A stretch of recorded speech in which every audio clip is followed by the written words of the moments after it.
Alléluia. Alléluia. Alléluia. Alléluia. Alléluia. Alléluia. Alléluia. Alléluia. Alléluia. Alléluia. Alléluia. Alléluia.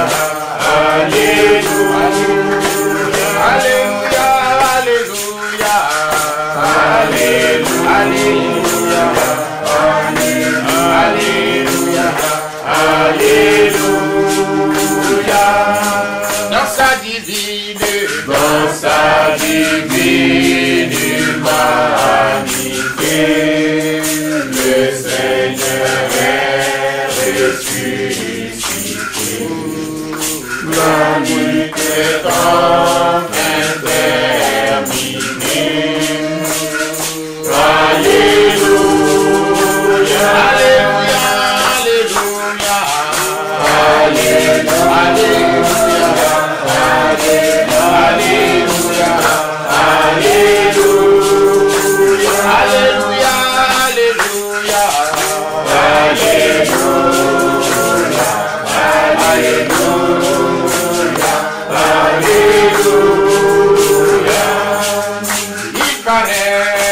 Il paraît nos jours sont finis, nos cœurs pardonnés et retrouve enfin l'espérance. Alléluia. Alléluia. Alléluia. Alléluia. Alléluia.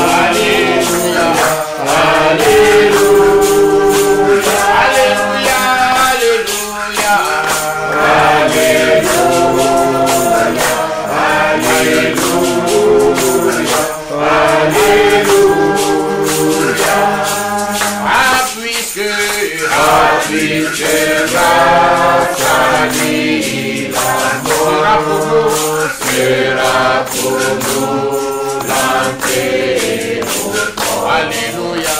Chantons l'hymne de délivrance. Alléluia. Alléluia. Alléluia. Alléluia. Alléluia.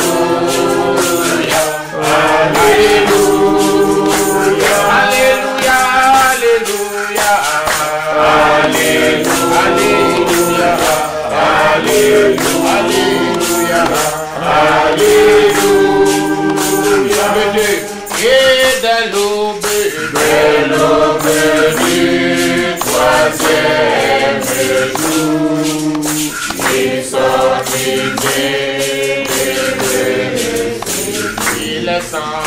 il est sans la mort enchaînée.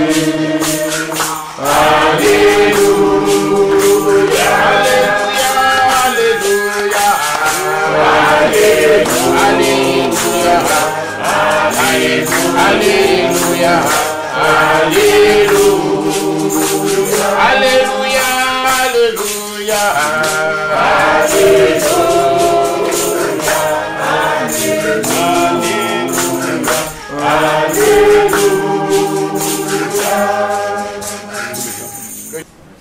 Que Dieu nous bénisse. Amen. Jean-Marie rit. Je ne crois pas que vous êtes venu, comme il a dit, pour écouter un homme. Sinon, il y a d'autres endroits pour rester ensemble. Donc, prêtez attention. Que Dieu nous aide à recevoir ce qui nous est nécessaire. Le vendredi, j'étais avec le frère Yapi. On a fait un tour rapide à Yamoussoukro pour aller régler juste un petit problème. Et quand on est arrivé là, on est tombé sur un cas assez délicat et difficile. Il y a un frère qui, d'une bonne autorité dans la fonction publique, très haut placé d'ailleurs, qui a une veine qui a éclaté dans son cerveau, dans sa douche, dans sa salle d'eau. Je ne sais pas de quelle ville, mais c'est quelqu'un qui... on a un autre frère qui s'appelle David, qui avait un problème oculaire très grave d'ailleurs. C'est par ce frère-là qu'il a reçu la parole de Dieu et qu'il a entendu. Il a dit, c'est vrai. Il s'est dépêché pour venir à Yamoussoukro, il s'est fait baptiser et puis il est reparti. Mais il est d'obédience, premièrement, pentecôtiste. Sa femme, elle habite à Yamoussoukro. D'après ce qu'elle va me dire, après, elle est suivie par le pasteur de Yamoussoukro, le grand pasteur de Yamoussoukro. Et son mari également, là où il est suivi par le pasteur de là-bas où il est un grand pasteur de pentecôtiste. Et quand on est arrivé, j'ai pensé que la femme était une incroyante. C'était l'impression que j'avais eue. Ils étaient 4, je ne sais pas si c'est leurs enfants ou des parents. Bon, et puis je lui ai dit, mais tu sais que ton mari est incroyant, non? Elle dit, elle-même, elle est pentecôtiste. Ah. Du coup, j'étais un peu rebuté. Et puis j'ai dit, oui. Mais vous ne croyez pas que votre mari... C'est elle qui va m'expliquer. Elle dit, mais mon mari et moi, là, nous sommes pentecôtistes. Nous partons. Moi, je suis à Yamoussoukro, de l'autre côté. On est suivis tous deux par les pasteurs de nos églises. D'accord. Et puis, le frère Lambert est arrivé. Donc, il fallait verser 500 000 francs avant qu'on ne prenne soin du frère. Il a une assurance et tout. Mais je ne savais pas qu'à la basilique, il y avait un hôpital. C'était pour la première fois que je vais découvrir qu'il y avait un hôpital dirigé par les Italiens d'ailleurs. Et il y a une dame qui est arrivée de l'Italie qui devait faire une réunion avec le personnel. Il y avait le fils de frère David Lambert qui travaillait là-bas également, qui était là, il était en réunion avec eux et tout. Et puis donc il fallait forcément verser les 500 000. Bon. Alors on a dit à frère Lambert, qu'est-ce qu'il faut faire? Il a dit qu'il a de l'argent. Il a dit, ok, sinon moi j'avais de l'argent sur moi, j'allais te donner les 500 000 pour que tu le vendes, mais comme tu as de l'argent, va payer. Et ils vont reverser cet argent si le lundi ou le vendredi prochain, l'assurance est confirmée qu'ils prennent tout en charge. Ils ont été versés, ils ont payé, puis ils sont revenus. Et puis la même m'a demandé, mais vous avez fini votre entretien? J'ai dit, mais comme toi tu es là, tu peux continuer. Mais je ne savais pas qu'on allait avoir une réunion à l'ancienne mode. Vraiment dans la cour là, on a eu une réunion à l'ancienne mode. Et j'ai commencé à parler sans savoir, et puis j'ai commencé à parler directement à la dame. Lui parler de la foi. Lui parler de ce que aujourd'hui les gens cherchent déjà par à l'église. Mais je lui ai dit, on ne peut pas aller à l'église si auparavant on n'était pas converti. Ce n'est pas dans l'église qu'on est converti, c'est après être converti qu'on va à l'église. Et je lui ai dit, tu sais, moi j'étais un ancien directeur financier au port autonome d'Abidjan et j'avais beaucoup de collègues et de collaboratrices qui aussi étaient des religieux et religieuses. Et puis surtout, il y a une assemblée de Dieu qui est venue à mon bureau, je ne savais même pas qu'elle était assemblée de Dieu. Et puis je parlais avec quelqu'un qui m'a dit qu'elle est assemblée de Dieu. C'est que vous connaissez cette histoire, mais je le rappelle simplement pour ceux qui auront à écouter. Et puis je lui ai dit, mais quand je regarde ton aspect extérieur, j'ai des questions à te poser. Elle dit oui, j'ai dit bon, écoute, tu connais les musulmans qui sont dans le bureau, ce pas celles qui portent des chadors là, mais celles qui ne portent pas le chador, que tu connais là. Quand tu te regardes, est-ce que tu es différente au plan physique extérieur de ces femmes-là? Elle a le courage de dire, elle m'a dit non. J'ai dit, mais alors, dis-moi, en qualité de quoi, sur quelle base, le Seigneur va t'accepter chez lui comme sa fille et il va rejeter celle qui est musulmane. Puisque déjà, par votre extérieur, aspect extérieur, vous n'êtes pas différente. Et puis de deux, ce que vous devez savoir, vous ne pouvez pas vivre à l'extérieur ce qui n'est pas à l'intérieur. C'est ce qui est à l'extérieur qui reflète ce qui est à l'extérieur. Et tu dois comprendre, ma soeur, que ce que tu vis, c'est ce qui est en toi. Parce qu'elle était en pantalon jean, avec vous les petites déchirures ici, là. Maintenant, je vais vous dire une chose. Son mari est préfet. Préfet. Ivoirien préfet. Avec une petite habille de collet un peu. Savoir que c'est une chrétienne. J'étais embêté. J'ai dû enfoncer le clou. J'ai dû enfoncer vraiment le clou pour lui dire non, non, non, non, non, ça ne peut pas se passer comme ça. Et puis après, il a dit, mais on peut prier, il dit oui. Et là, on a eu une réunion de prière, on a prié ensemble. Vraiment, on a prié ensemble. Et puis, on les a laissés, on est rentré. Mais toute la nuit, je n'ai pas réussi à me détacher. L'image, la relation entre ce que et les pentecôtistes, ça montre simplement qu'aujourd'hui, on veut les gens à l'église.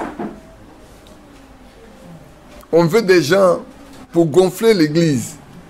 Mais on ne veut pas des gens pour aller au ciel. Vous savez, son mari, c'est un préfet. Un préfet, un homme gradé. Bon, mais la dîme, ça va couler de l'argent, ça va venir. Ces gens comme ça, les pasteurs ne les laissent pas. Hein. C'est eux qui fréquentent. Et c'est ce qui fait mal dans le message aujourd'hui. C'est ceux qui sont bien positionnés également, à qui on rend visite. Et ça, je dis, c'est malheureux que vraiment Dieu nous aide. Moi, je me souviens, quand j'étais ici, voilà, la soeur Monique, je ne connaissais pas chez elle. Mais je savais que les Joachim, les ABD passaient, allaient chez elle. C'est après que j'ai su que la soeur habitait à côté de moi. Je ne savais pas. Je ne savais pas du tout. C'est plus tard, après la situation 2006 là, que j'ai su que la soeur était à côté de moi ici. Pourquoi on a été connaître chez elle? Mais que Dieu nous aide. Amen. Bien-aimés frères et sœurs, que Dieu nous aide. Amen. Vraiment, soyons des chrétiens. Soyons des hommes et des femmes qui avons rencontré d'abord le Seigneur. Amen. Et surtout, quand vous devez parler de Dieu à quelqu'un, montrez-lui ce que c'est. Amen. Vous savez, à la veillée, j'ai fait un reproche indirect à frère Yapi et à frère Moïse, mais ils n'ont pas fait attention. Je n'aurais pas baptisé cette femme-là, moi. Je ne l'aurais pas fait du tout. Parce que le baptême est un engagement envers Dieu. Mais il faut qu'il y ait quelque chose qui se passe d'abord dans le cœur. Quelque chose qui prouve que vraiment on regrette son passé. Mais quand avec tout son passé, on vient pour dire je vais faire mon baptême, moi je ne l'aurais pas fait. Je leur ai fait le reproche, mais ils n'ont pas compris. Et donc je n'ai pas insisté. Je n'ai pas insisté, j'ai laissé passer. Je ne sais pas si je peux juste... Oui, oui. Mais en fait, ils ne l'ont pas connue, ils ne la connaissaient pas. Non, moi, non. Elle est venue avec... Non. Moïse la connaît. Puisque quand j'ai parlé, Moïse dit que c'est depuis à l'épée qu'elle a manifesté le désir de se faire baptiser. Elle est venue avec un copain. Oui. Voilà. Et ils étaient à côté de moi. Moi, je sais, oui. Le copain, lui, voulait qu'ils aillent. Ils attendaient minuit pour sortir. Ils sont venus trouver un coin pour prier. Et au fur et à mesure qu'on prêchait, la fille continuait de dire, ah ça, moi je ne peux pas partir. C'est que j'entends là, je ne peux pas partir. Je ne peux pas partir. Jusqu'au matin. Et du coup, son copain était vraiment dérangé. Lui, il a assisté. Elle a décidé de prendre l'engagement. Bon, le reste... Quand je posais la question à Moïse, Moïse dit non, que c'est depuis de l'autre côté. Bon, bref, mais que Dieu soit loué. Vous avez vu qu'à un moment donné, j'ai enlevé ma veste pour elle habiller. Oui. Parce que, à un moment donné, j'ai dit, il faut qu'elle sache qu'il y a quelque chose. Je lui ai dit, la prière, mais tu n'as pas de pain pour te courir là-haut. Elle dit non. J'ai dit, bon, tiens ma veste. Elle a accepté de prendre la veste. J'ai compris que c'est une personne qui a quelque chose en elle qui est bonne. Oui. Mais bon, je ne savais pas qu'elle allait demander son baptême en même temps. Mais j'ai fait le... Mais Dieu sait toutes choses. Dieu sait toutes choses. Maintenant, il est question qu'on lui enseigne. Comme le Seigneur a dit, enseignez-les à observer ce que je vous ai prescrit. Pas lui dire, il faut te débarrasser de ça, mais lui enseigner que le Saint-Esprit rentre dans sa vie, afin que le reste là, Dieu s'en occupe. Que Dieu s'en occupe. Que Dieu nous bénisse. Les enfants, vous allez rester tranquilles, n'est-ce pas? Et puis j'aime dire, comme j'ai dit à ce jeune homme-là, connais le Dieu de ta mère, connaissez le Dieu de votre mère et de votre père. C'est important. Le temps est venu pour que nous connaissions le Dieu que nous servons. Ne soyons pas comme les ramassis qui sont sortis de l'Égypte. ne sont pas comme ce groupe de personnes qui vont à l'église pour faire de la figuration. Si vous dépensez votre argent, si vous venez de là, dans un coin il fait chaud, le climatiseur ne marche pas bien, j'ai bien envie de changer la puissance pour que vous soyez plus à l'aise, mais là, on ouvre ceux qui sont dehors. On a mis celui qui est en haut ici à marche pour qu'on ait un peu plus de fraîcheur. Bon, je pense que ce n'est pas pour venir nous amuser. C'est vraiment parce qu'on a dans le cœur le désir de plaire, non pas Frère Badi, mais au Seigneur. Il faut que ça soit une réalité pour chacun de nous. Sinon, ça sera vain. J'insiste.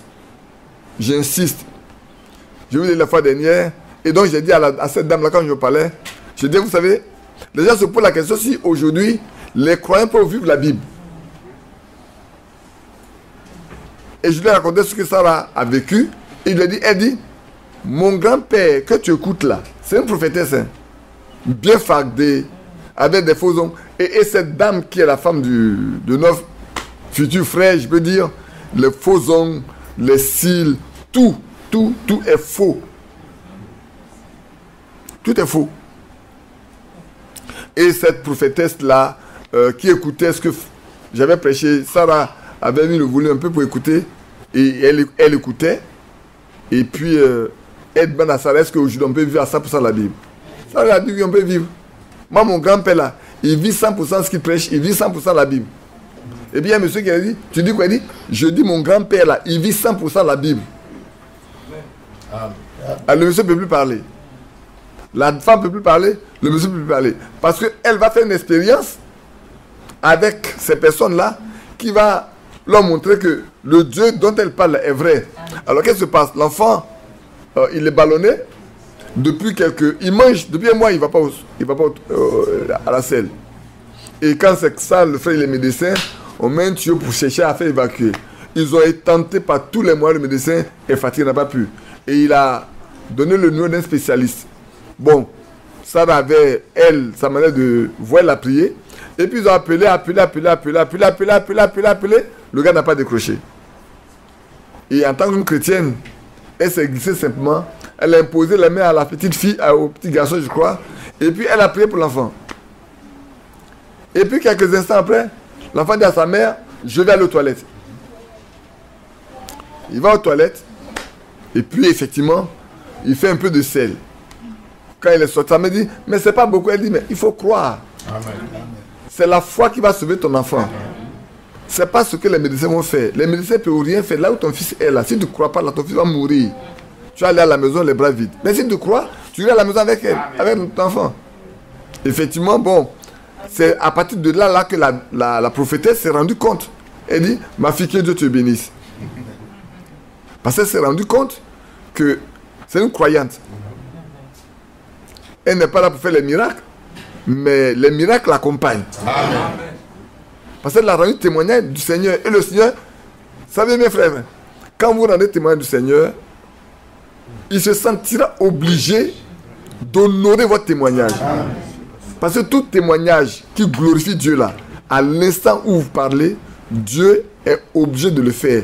Et je me suis dit, mais qu'est-ce qui a fait que nous sommes partis que ce jour-là, où cet homme a eu l'éclatement de la veine dans son cerveau. Et qu'est-ce qu'il dit? Il parle. Il a dit, tout ceci concourra à mon bien. Lui, il a dit à Frère Lambert. Il dit à Frère Lambert, c'est vrai, ça arrivé, mais c'est ça concourt à mon bien. Voilà quelqu'un qui est dans un état grave, qu'on est en train d'amener en réa, et qui dit, moi, ça va concourir à mon bien. Ce qui veut dire même qu'il meure ou qu'il vive, il sait que Dieu s'occupera de son âme. Que Dieu nous bénisse. C'est beau de rencontrer des gens qui peuvent manifester leur foi. Mais également, pour nous, certains moments où on a pu parler avec sa femme. Et je pense peut-être certainement que si elle est une fille de Dieu, ça c'est ce que je dis, si elle est destinée à la vie, elle pourra poser des questions à Frère Lambert pour savoir de quoi il est question. Qu'est-ce qui fait la différence tant entre les pentecôtistes et nous? À partir de ce niveau-là, le frère Lambert, j'ai dit, mais le frère Lambert dit, je lui ai donné mon téléphone. Pour la première fois, il y a des choses que moi je ne fais pas. Lambert dit, je lui ai déjà donné mon téléphone. pour qu'elle m'appelle, pour qu'elle reste en contact avec moi.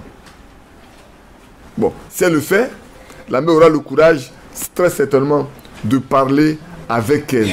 Pour qu'elle se rende compte qu'une fille chrétienne, une femme chrétienne, a une manière de vivre, a une manière de se conduire et de se comporter qui n'a rien à voir avec le monde.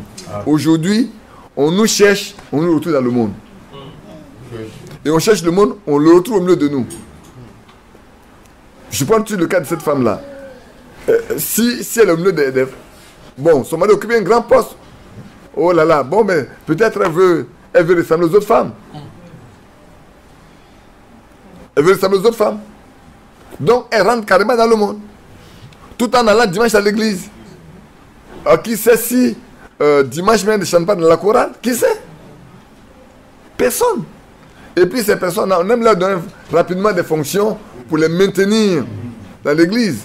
Qui sait si elle n'a pas une fonction où elle n'est pas une cheftaine des femmes de ceci, de cela. Mais au milieu de nous, qui cherche un poste? Ça n'existe pas. Que Dieu nous bénisse. Et je te lui dis, sœur, la Bible dit, vous êtes la fille de Sarah. Est-ce qu'une fois tu as prié pour savoir comment les croyantes de ce temps-là ont vécu? As-tu une fois prié pour savoir comment les chrétiens du premier âge là ont vécu? Vous êtes surprise, les femmes sont surprises, les hommes sont surpris de savoir que quelqu'un que je rencontre pour la première fois, je suis allé tellement profond, je lui ai posé la question. Sœur, voilà ce que la Bible dit dans 1 Pierre 3. Mais est-ce qu'une fois, vous vous êtes posé la question de savoir comment ces femmes du temps du Seigneur, du temps des apôtres là, ont vécu avec le Seigneur? Comment? Est-ce que vous avez pris le temps de vous poser une question et de demander au Seigneur comment c'est? Mais quand on ne peut pas, on reste à ce que les gens prêchent seulement là. Ça devient un problème. Ça devient un problème. Nous ne restons pas seulement à ce qu'on prêche. Si c'est encore en concordance avec la Bible, là c'est autre chose. Mais quand ce n'est pas en concordance, cherchons à savoir ce qui est concordant avec la Bible. Amen. Comme une soeur j'ai eu un entretien de 45 minutes avec une fille que j'aime bien. Je l'aime bien cette soeur-là. C'est ma fille, je l'aime bien. Et puis elle aime bien Dieu, c'est vrai. Elle aime bien aussi discuter certaines choses. On a parlé ensemble pendant 45 minutes. Après, la fille va comprendre que c'est vrai. C'est vrai. Parce que beaucoup pensent qu'il faut seulement dire frère Branham. Et que comme c'est le prophète, alors quand il a dit une chose là, on doit prendre comme tel. Je dis non, non et non. Il faut toujours retourner à la Bible. Amen. Parce que je ne vais pas aller avoir un dénominationnel avec les brochures. Non. Si j'ai compris Frère Branham, je dois pouvoir dire ce que Frère Branham m'a dit par rapport à la Bible avec la Bible. Amen. Si j'ai compris Frère Franck, je dois pouvoir prendre la Bible pour dire ce qu'il a dit. Si ce n'est pas le cas, je n'ai pas compris, je suis un perroquet. Malheureusement, c'est ce qui se passe dans ce message qui est beau, que Dieu nous a donné pour notre édification, pour notre... Le mot préparation, je pense qu'on a passé trop de temps à se préparer. Il faut être prêt aujourd'hui. Aujourd'hui, les questions de savoir qu'on est prêt ou pas. Parce que tu peux partir demain après-demain. Dans la journée, là, on peut partir. Mais si on n'est pas prêt, qu'on est en train de se préparer. Que Dieu nous bénisse. Donc, on va revenir à notre thème là. À notre passage. Vous savez de quoi on parle, non? Qui sait de quoi on parle? De quel passage il est question? C'est 2 Pierre. On est sur 2 Pierre là. Je disais qu'on va étudier les différentes vertus en correspondance avec Galates chapitre 5 également, pour savoir à quel stade nous-mêmes nous sommes parvenus. Parce que chacun de nous doit savoir des choses que nous étudions là, c'est pour voir si elles habitent en nous. Amen. Parce que, comme l'apôtre Pierre le dit, si ce n'est pas le cas, ce qu'on a mis en oubli, la purification de nos anciens péchés. C'est ça qu'on n'est même pas encore, on n'a même pas encore démarré, on n'a même pas encore commencé la foi, on n'a même pas encore commencé même. Donc c'est 2 Pierre chapitre 1, on va lire, puis on va lire également notre Galate, et puis on va revenir rapidement. Je parle avec le verset 5, hein. À cause de cela, même faites tous vos efforts pour joindre à la foi la vertu. À la vertu, la connaissance. À la connaissance, la maîtrise de soi. À la maîtrise de soi, la patience. À la patience, la piété. Et à la piété, l'amitié fraternelle. L'amitié fraternelle, l'amour, qui est l'amour divin.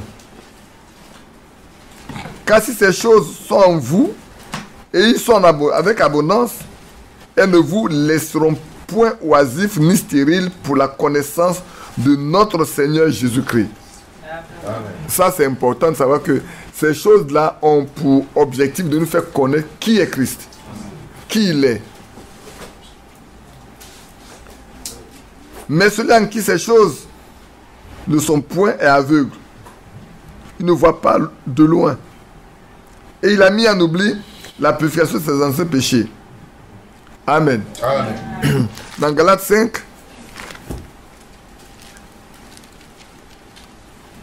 nous allons seulement nous contenter de lire le verset 22 au verset 26.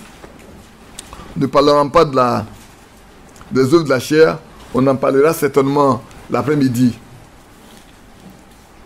Mais le fruit de l'esprit, c'est l'amour, la joie, la paix, la patience, la bonté, la bienveillance, la foi, la douceur, la maîtrise de soi. La loi n'est pas contre ces choses. Ceux qui sont à Jésus-Christ ont crucifié la chair avec ses passions et ses désirs. Si nous vivons par l'esprit, marchons aussi selon l'esprit. Ne cherchons pas une vaine gloire en nous provoquant les uns les autres, en nous portant envie les uns aux autres. Amen. Seigneur, ajoute tes bénédictions à la lecture de ta parole. Amen.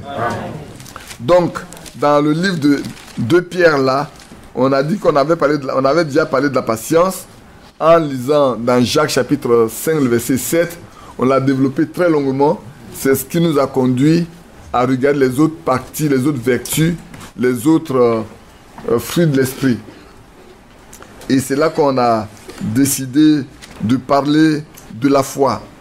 Et sur lequel on a passé, je crois, un long temps, un long moment, pour voir vraiment si nous-mêmes, aujourd'hui, nous avons vraiment la foi. C'est le temps, c'est le cas de voir si on a la foi. Oui, bon, on dirait j'ai la foi. Les musulmans ont la foi, hein, selon ceux qui croient. Les shintoïstes aussi. Mais nous parlons de ce que la foi sur la Bible. Elle est fondée sur les promesses divines. Elle est fondée sur la parole de Dieu. Elle vient parce qu'on entend la parole de Christ. Et puis elle produit des fruits. Elle nous fait faire des expériences qui donnent des résultats. C'est pas vrai? Je résume comme ça pour que ceux qui n'ont pas suivi, en écoutant et puis de savoir. Oui, la foi peut t'amener à, doit t'amener à faire une entière confiance en Dieu, quelles que soient les circonstances. Ça va, vous entendez bien là-bas? C'est ok. Et ceux qui sont dans l'escalier aussi. Donc la foi, vous regardez bien comment ça s'est passé avec Abraham, comment ça s'est passé avec Shadrach, Meshach, Abednego, comment ça s'est passé avec Daniel, comment ça s'est passé avec Michée devant Akab et Josaphat, comment ça s'est passé avec la femme sunamite. On aime bien chanter le cantique là. La maladie vient et tout va bien. La mort vient aussi et tout va bien.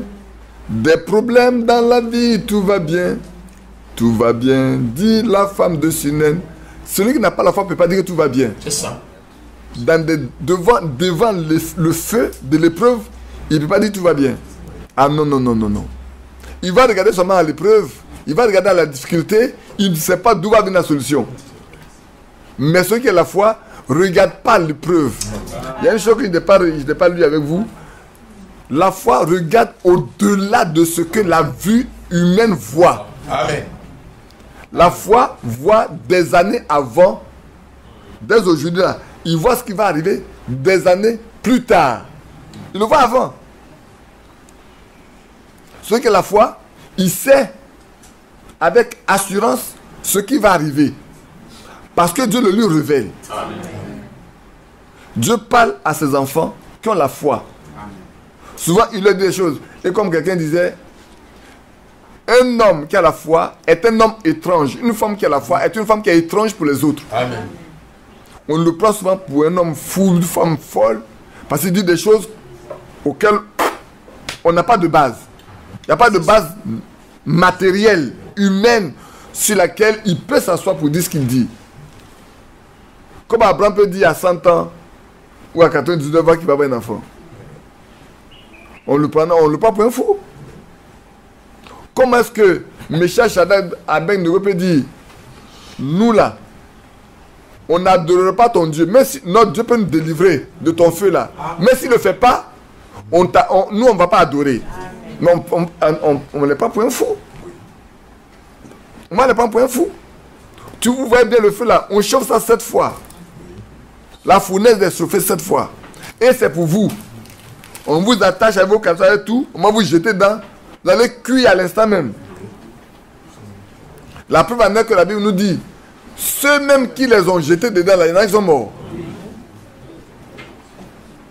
C'est pas vrai? C'est vrai. Ah. Les Égyptiens ont voulu imiter les Juifs. Israël sortant de l'Égypte.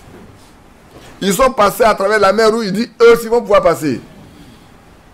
Mais il ne peut pas se rendre compte que la mer, eux ils sont égyptiens, ils connaissent bien la mer Rouge. Elles ont vu une fois la mer Rouge former une muraille de deux côtés. Pour la première fois ça arrive, ils devaient se poser la question. Mais ils ont été aveuglés. S'ils sont rentrés, nous sommes fait rentrer. Quand les autres sont passés, ils n'ont pas pu passer. Par derrière comme par devant, ils ont été bloqués, ils sont tous morts. Oui, un homme qui a la foi est un homme qui est considéré comme un fou. Un homme qui est insensé pour les autres. Et c'est pour ça que c'est important. Quand vous parlez de l'enlèvement aujourd'hui, ce que vous dire l'enlèvement. L'enlèvement c'est quoi? Ils sont vivants là avec nous, ils sont toujours en train de souffrir. Ils disent pas de l'enlèvement. Qu'est-ce que c'est de l'enlèvement même? Jésus va venir. Il va venir d'où? Hier je parlais avec quelqu'un, je disais que souvent, il y a des choses qui se font et quand on est religieux, on ne fait pas attention. Regardez une grande différence entre les pharisiens, les sadducéens, les docteurs de la loi et les scribes. Et puis Anne et Siméon. Est-ce que tous n'ont pas été instruits que le Messie viendra? Si. Quand les mailles sont venus là, quand ils étaient chez le roi, qui le roi a appelé? C'est les Anne et Siméon qu'il a appelé? Non. C'est ceux qui sont censés connaître la loi, connaître le livre. On dit oui, c'est vrai, le Messie, il est censé naître où? À Bethléem. Ah d'accord. Mais eux, ils ne sont pas intéressés. Mais qu'est-ce que le roi a dit? Il aurait dit, allez-y. Si vous le trouvez, venez me dire. Pour que moi aussi j'aille l'adorer. Mais il ne sait pas qu'il y a un qui connaît sa pensée. La pensée qu'il avait, puis il a exprimé cette parole-là. La parole, c'est une pensée exprimée. Il a exprimé une pensée, mais de la fausse manière. Il a fait penser que lui aussi, il va aller adorer. Alors que on lui a dit, le roi des Juifs est né. Donc, son concurrent est né. S'il vient à grandir là, les Juifs vont plus se mettre sous sa responsabilité. Donc, allez-y, quand vous le trouverez là, faites-moi signe. Moi, c'est aller l'adorer. Mais Dieu, c'est le sage des sages. Amen. Il connaît nos pensées. Dès qu'ils sont sortis, il leur a montré où se trouve l'étoile. Ils sont arrivés. Quand ils étaient là-bas, ils étaient divinement avertis pour ne pas aller chez Hérode. Ils ont pris le chemin, ils sont rentrés chez eux. Quand le roi Hérode s'est rendu compte qu'il a été trompé, qu'est-ce qu'il a fait? Il n'a pas dit tuer tous les enfants de l'âge où on lui a dit que le roi des Juifs est né. Or, Dieu, il sait tout. Amen. Il a enlevé son fils, il l'a envoyé en Égypte. Amen. Élie est resté jusqu'à ce qu'Hérode meure. Mais en venant, Joseph entend qu'il m'a dit, je ne vais pas là-bas, je passe par la Galilée. Parce que frères, il y a des choses qui arrivent, on ne sait pas pourquoi. Vous connaissez la discussion entre les docteurs de la loi et les pharisiens. Le juge, on parlait avec, comment ça s'appelle, Nicodème. Il dit, mais est-ce que toi qui es docteur là, tu as vu qu'il y a quelque chose de bon qui sort de la Galilée? Dieu confond toujours, hein, les sages avec les choses simples. Est-ce que toi là, tu penses que de la Galilée, tu as vu quelque chose, depuis que tu existes là, depuis les Moïse jusqu'à nous là, il y a quelque chose de bon qui est sorti de la Galilée, et puis autant nous faire croire aujourd'hui qu'il y a un prophète qui est sorti de la Galilée? C'est pas notre menteur qui est venu là? Ça c'est Belzébul. Le prince des démons. Il n'est même pas au milieu de nous. Il n'est pas du milieu de nous. Il n'est pas de la lignée des sacrificateurs. Il n'est pas de la lignée des prophètes. Il n'est pas de la lignée. Mais ils ont oublié que c'est le fils de David. Et que David est un prophète. Et qu'il est de Juda. Et que le Seigneur a dit par Jacob que le spectre là ne va pas s'éloigner de Juda. Amen. Qu'il est le roi. Oh, c'est tellement bon de connaître ce que Dieu veut. Bref, si on veut rester sur la foi là, on peut encore rester jusqu'au soir. Hein. Donc, revenons à la vertu. Revenons à la vertu. Alors, vous savez, quand j'ai lu la vertu, il dit qu'il faut joindre à la foi la vertu. Quand tu as la foi, il faut joindre la vertu. Alors, il est question de chercher ce que signifie la vertu. D'abord, pour nous qui avons la Bible, lu second. Alors, quand tu lis, tu ne vas pas trouver le mot vertu nulle part ailleurs qui te permet de connaître ce que signifie la vertu. Alors, on a recours à des dictionnaires. Mais quand on a recours à des dictionnaires également, on n'a pas la vraie définition. On dit que c'est la force de l'âme de faire du bien. Mais la force de l'âme de faire du bien là, ça peut produire quoi?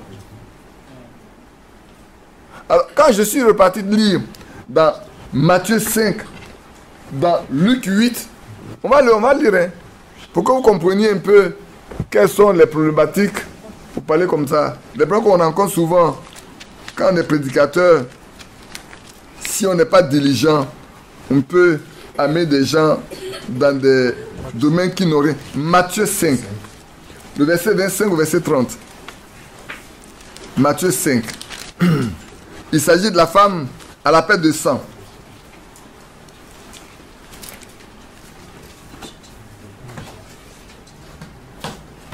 Est-ce que je ne me trompe pas? Marc 5 plutôt. Marc 5. C'est Marc 5. C'est Marc chapitre 5. Excusez-moi. Marc 5. Je lis la partie verset 21 quand même, pour donner le contexte. Jésus, dans la barque, regagna l'autre rive, où une grande foule s'assembla près de lui. Il était au bord de la mer. Alors vint un des chefs de la synagogue, nommé Jairus, qui, l'ayant aperçu, se jeta à ses pieds. Il lui adressa cette instante prière. Ma fille est à l'extrémité. Viens, impose-lui les mains afin qu'elle soit sauvée et qu'elle vive. Amen. En fait, en un mot, il veut dire sa fille est morte. Elle est à l'extrémité. On ne peut plus rien faire. Les médecins, les prieurs de ce temps-là, tous ont prié, rien n'y fit. Jésus s'en alla avec lui, et une grande foule le suivit et le pressait. Or, il y avait une femme atteinte d'une perte de sang depuis 12 ans. Elle avait beaucoup souffert entre les mains de plusieurs médecins.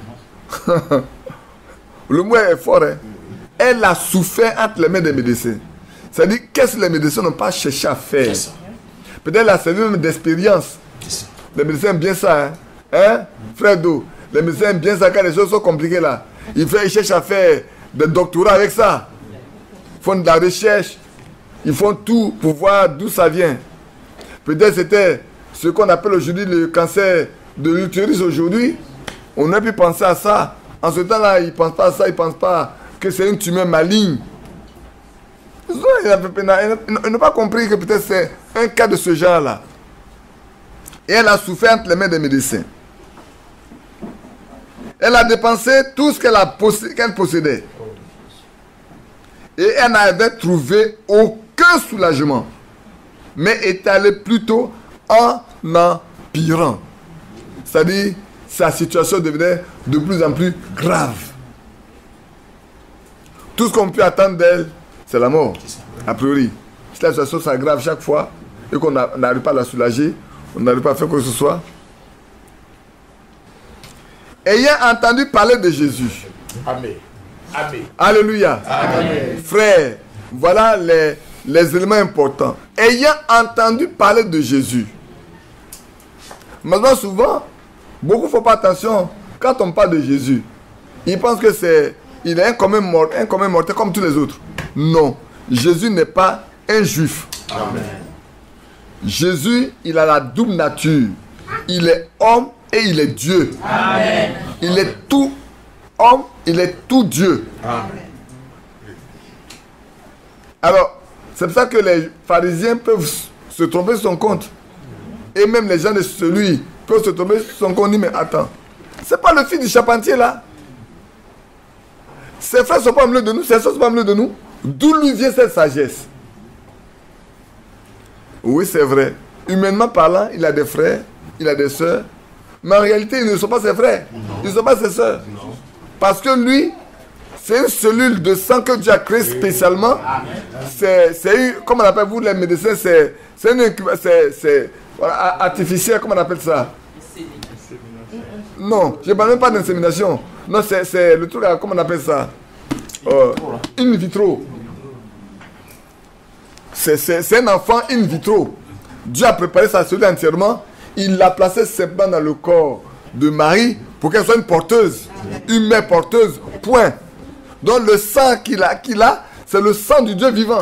C'est parce que ça peut nous sauver. Amen. Amen. Parce que mon sang ne peut pas te sauver, le sang ne peut sauver personne. Mais son sang peut nous sauver. Amen. Alors, il a entendu parler de Jésus. Elle vint dans la foule, par derrière, et toucha son vêtement. Quand vous lisez dans Luc 8, on va, avant de finir ici, allons dans Luc 8, parce que les deux sont complémentaires. Vous savez, Luc, lui, il a fait ce qu'on appelle des recherches, point par point, comme le dit lui-même. Il a fait des recherches pour qu'il donne des éléments très précis. Alors, Luc 8, 46 et suivant. On va pas parler de verset 46 et suivant. Luc 46 et suivant. On va aller à partir du verset, on va pas parler du verset 41. Non, prenons le 43. Oh, il avait une femme atteinte d'une perte de sang depuis 12 ans et qui avait dépensé tout son bien pour les médecins sans qu'aucun ait pu la guérir. Et elle s'approcha par derrière, toucha le bord de son vêtement. Au même instant, la perte de sang s'arrêta.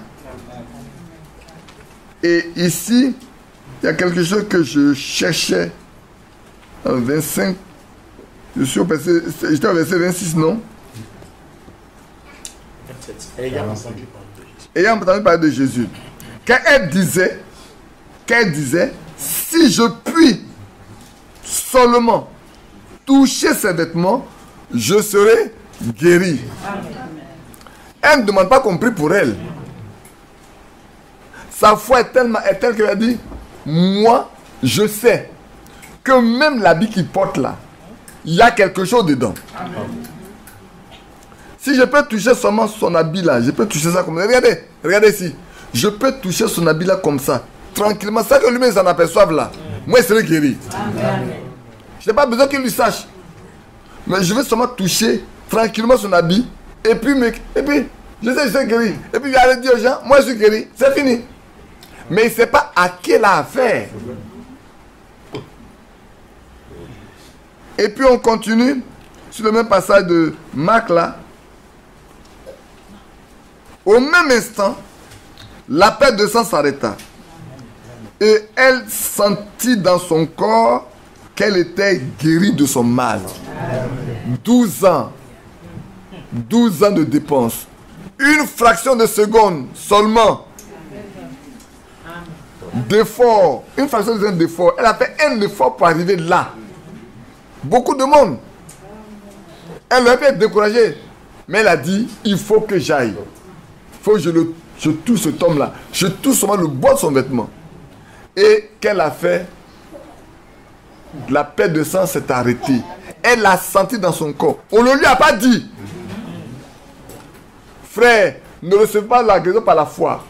Qu'elle soit une réalité dans votre corps. On a besoin de la foi pour. Mais si vraiment tu as la foi, ça doit devenir une réalité. Amen. La foi n'est pas un truc abstrait. On nous dit, ceux qui ont possédé de la foi, les anciens ayant possédé de la foi, ils ont eu quoi? Un témoignage favorable. Et Abraham ayant eu la foi, l'enfant qui lui a été promis est né. Amen. C'est pas vrai? Moïse ayant eu la foi, il a pu faire sortir le peuple d'Israël de l'Égypte. Oui. Si nous avons la foi, Pierre ayant la foi, quand il a jeté son filet, il a attrapé tellement de poissons qu'il a dû les abandonner. Et puis après il a dit au Seigneur, mais nous, on a tout quitté pour te suivre. Il dit oui, c'est vrai. Il n'y a personne qui, ayant quitté son père, sa mère, sa femme, ses enfants, ses terres, sa maison, n'en reçoit au centuple, mais également la vie éternelle. Amen. Attaché à des tribulations. Qui s'attachent à ça. Souvent on oublie cette partie-là. La tribulation qui accompagne ça. Le Seigneur nous a prévenus. Mais ne pensez pas qu'on ne va pas avoir des frères, on ne va pas avoir des soeurs, on ne va pas avoir des mères, on va pas avoir des frères. On va avoir tout. Vous êtes mes frères, non? Amen. Mais nous, on n'est que 7. Mais on dit même 6 parce que on est 7 en réalité. De mon père, on est 7. Qui sommes nés du père, même père, on est 7. Mais vous êtes plus nombreux que 7. Que Dieu nous bénisse. Poursuivons un peu. Poursuivez un peu. Parce qu'il y a des choses que j'ai notées que je voulais qu'on voie simplement. Pour que vous voyez. Alors, aussitôt, j'ai dit, Jésus connut aussitôt, en lui-même, qu'une force est sortie de lui. Regardez bien. Hein? La Bible dit, au même instant, c'est-à-dire au même instant, Jésus a su qu'une force est sortie de lui. Alors comment est-ce que nous allons pouvoir établir le lien entre la force là? Alors j'ai cherché plusieurs traductions. J'ai pris Darby. Dans Darby, ce passage-là, quand vous lisez, il dit la puissance est sortie de lui. Là où lui second dit la force est sortie de lui, lui second dit il a senti qu'une puissance est sortie de lui. Mais quand vous prenez le roi Jacques et Saint Martin, ils disent qu'une vertu est sortie de lui. Donc, quand vous prenez tous ces passages, le mot force, puissance, vertu signifie la même chose. Amen. Alors quand l'apôtre Pierre dit ajoutez à votre foi la vertu, il veut dire ajouter la force, la puissance. Amen. Amen. Amen. Parce qu'un chrétien, il doit avoir la force. Oui. Amen. Amen. Il doit avoir la puissance de Dieu en lui. Amen. Pourquoi? Parce que le Saint, il a dit dans Acte 1, vous recevrez quoi? Une puissance survenant sur vous, alors vous serez mes témoins. Amen. Mais avant ça, c'est pas possible. Donc, si quelqu'un dit à la foi, ce qui doit suivre là, c'est que la puissance de Dieu doit aussi être en lui. Amen. Et l'apôtre Pierre dit, tu dois l'ajouter. Mais comment tu vas l'ajouter si tu ne l'as pas? C'est là la question.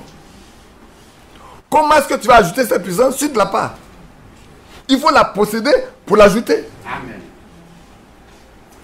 Alors, je saute un peu quelques éléments. Je disais aujourd'hui, le problème qu'on a, il y a beaucoup d'incrédules qui sont malades. Même l'église est malade. Les croyants sont malades. Pourquoi? Parce que l'église ne possède pas cette puissance. L'église ne possède pas cette puissance. Les croyants ne possèdent pas cette puissance. Ils sont seulement croyants de nom. Ils ne sont pas croyants comme les apôtres. Vous allez me dire, mes frères, est-ce que c'est vrai ce que tu dis? Mais on va lire la Bible. Notre rôle, c'est de lire la Bible. Ce n'est pas de dire on va expliquer. Parce que quand quelqu'un vient à vous expliquer les choses, lui-même en donnant des définitions de ceci là, il veut vous donner sa pensée. Moi, je ne suis pas là pour vous donner ma pensée. Ma pensée ne sert à rien. Ma pensée, c'est ce que moi j'ai. Mais ce qui est de Dieu doit être inscrit et lu. Amen. Moi, je dis à quelqu'un que tu devais ce que tu veux là. Donne-moi les versets bibliques. Je vais rentrer chez moi à la maison. Je vais me mettre à genoux. Je vais prier, me mettre à lire.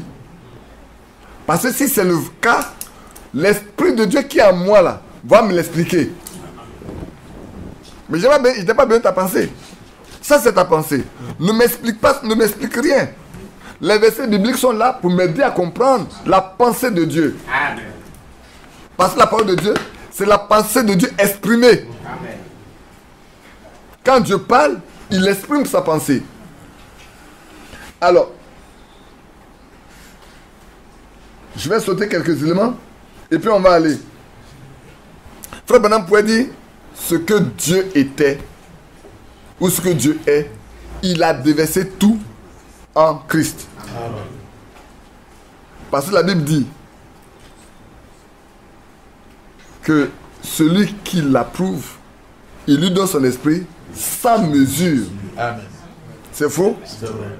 Donc, Christ a reçu la puissance, l'esprit sans mesure. De sorte que, frère, regardez, la femme touchant seulement le vêtement, il a reçu la guérison. Elle a reçu la guérison. De même que ce mort dans l'Ancien Testament qu'on devait aller enterrer, et puis il y avait des pirates, tout le monde fuyait, on a jeté son corps qui a roulé jusqu'à, et parti tomber dans la tombe d'Élisée. Et là, il touche les os blanchis d'un prophète. Et la vie est encore dans ses os pour donner la vie à ce corps mortel. Amen. Le Seigneur a dit, si l'esprit qui a reçu de Jésus-Christ dans les morts habite en vous, il rendra la vie à votre corps mortel. Amen. Amen. Dans Romains 8. Aujourd'hui, qu'est-ce que nous cherchons? Mais que la vie qui est en Christ là vienne habiter en nous. Amen. Pour que notre corps ne soit plus mortel. J'ai oublié de dire qu'un croyant, un vrai croyant là, il ne meurt pas. Il va se reposer à la maison. Parce que Dieu a décidé que c'est le temps pour lui d'aller se reposer. La mort n'a pas de puissance sur lui. Mort, où est ton aiguillon? Mort, où est ta victoire? Ça n'existe pas. S'il doit partir, c'est que Dieu a décidé. C'est tout. Maintenant, j'ai dit tout à l'heure que ce qu'il faut, il faut que nous ajoutons. Vous et moi là, chacun de nous doit ajouter la puissance. Oui. Amen. Cette puissance-là, ce qui est écrit, hein. C'est pas moi qui ai écrit, hein. Moi j'ai le devoir de l'enseigner. Je n'avais pas le devoir de l'écrire.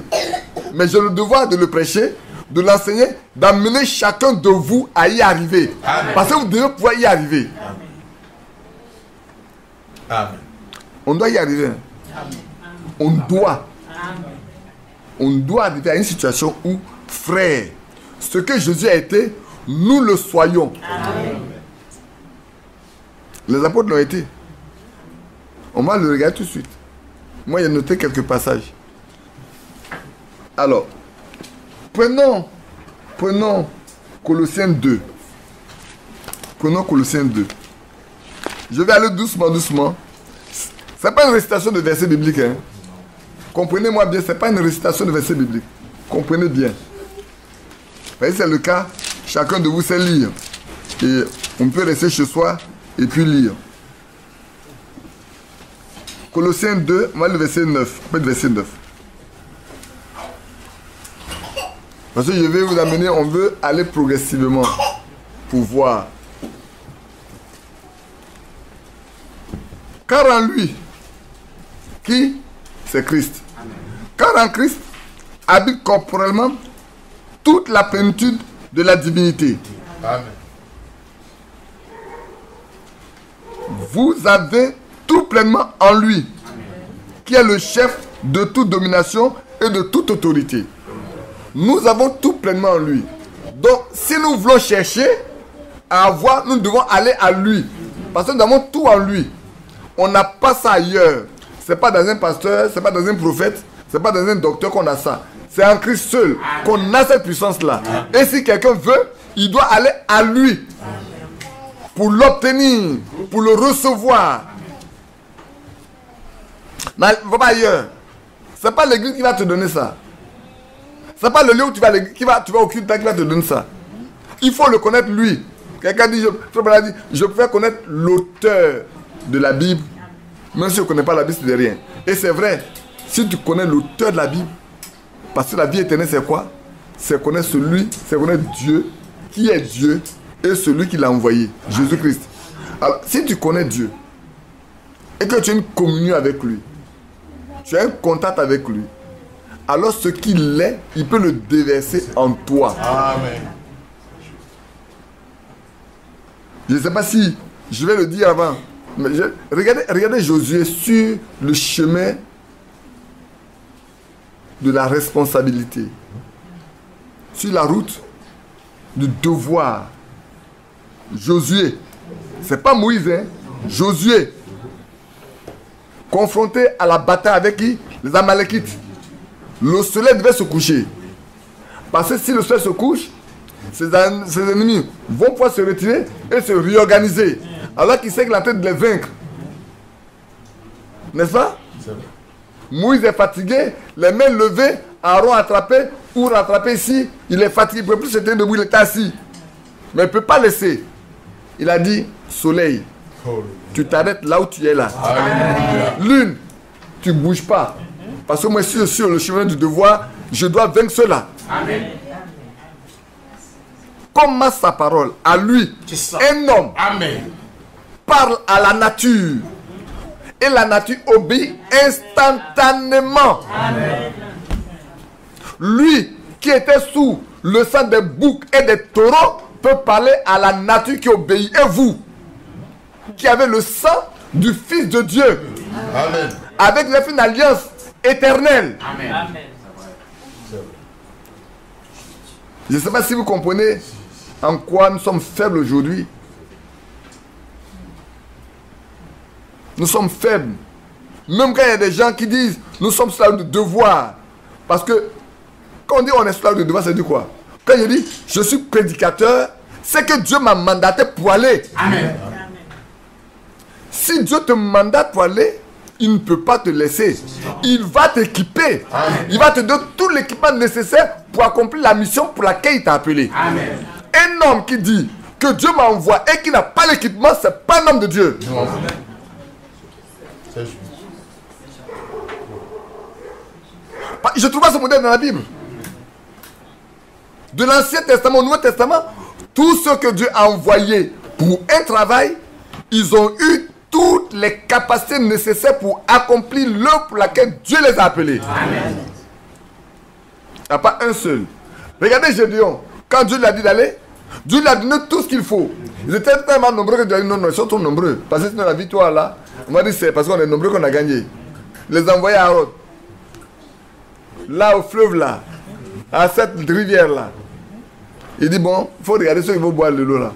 Il y en a qui vont laper comme des chiens. Tous ceux qui vont laper comme des chiens, tu les enlèves. Ceux qui mettent un genou à terre et puis prennent de l'eau pour laver, comme ça pour boire là. C'est des gens qui peuvent veiller. Ils savent faire attention. Ils ne se laissent pas surprendre. Mais quand tu es comme ça, ta tête bas et puis tu bois de l'eau. Quelqu'un part derrière, tu peux le voir. Quand il est arrivé là-bas, il a la tête de regarder. Toi, ici. Toi, là. Toi, ici. Toi, là. Toi, ici. Toi, là. Quand c'est fini, il dit bon, vous là, allez à la maison. Vous êtes disqualifiés. Comment? Vous êtes disqualifiés. Parce que vous êtes comportés comme des chiens. Allez-y. Dieu n'a pas besoin de chiens dans son... C'est peut-être l'apôtre Paul dit, il y a des mauvais ouvriers, il y a des chiens. Quand tu dis que quelqu'un est chien aujourd'hui, tu l'as insulté. Mais c'est qui dans la Bible? C'est un chien. Il n'est pas au service de Dieu. Ils ont 300. Ils étaient suffisants pour aller avoir la victoire. Amen. Dieu a équipé Gédéon, il a équipé ces hommes-là pour aller combattre contre toute une armée. Regardez-moi bien. Dites-moi, Abraham était un soldat? Non. Ses serviteurs étaient soldats? Non. Mais quand ils ont pris Lot, son neveu, il a armé sa maison. Amen. Et tous ses serviteurs. Oui. Il est parti vaincre les plus grands rois qui ont appris à combattre. Mais pourquoi? Parce que Dieu est avec lui. Amen. Il n'a pas besoin d'être puissant. Il y a un qui est puissant. Le puissant est avec lui. Amen. Il a parlé au puissant, il est parti. Il a vaincu tout le monde. Et quand il a fini de vaincre, Melchisedec, le souverain sacrificateur, roi de Salem, c'est-à-dire roi de paix, c'est celui qui est venu rencontrer Abraham d'abord. Amen. Et qu'est-ce qu'il a fait? Il a fait venir le vin et le pain. C'est quelque chose de typique. J'ai passé mon temps à étudier ça cette semaine-là. Moi, j'ai regardé. Je ne vais pas aller loin. Mais je vais vous demander d'aller regarder. Quand le Seigneur est venu et qu'il a rencontré Abraham dans les chaînes de Manoré, qu'est-ce qu'Abraham a donné? Abraham a-t-il donné du vin aux trois qui sont venus? Non. Il leur a donné quoi? De la nourriture, mais l'accompagne de quoi? De lait. Vous pouvez lire, hein? Si vous n'en parlez, on va les lire. Non, il faut lire. Il faut lire. Moi, j'aime lire. Hein?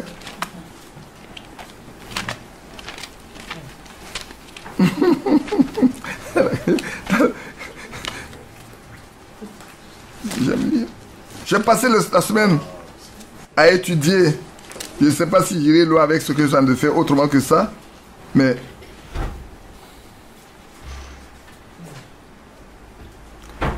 c'est le chapitre 15, je crois, non?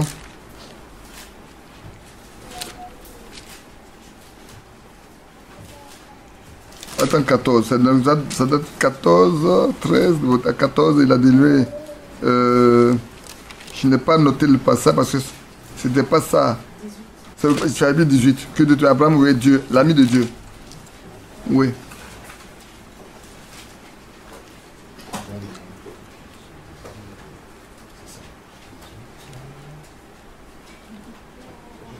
Le chapitre 18. Hein. Regardez le verset 7.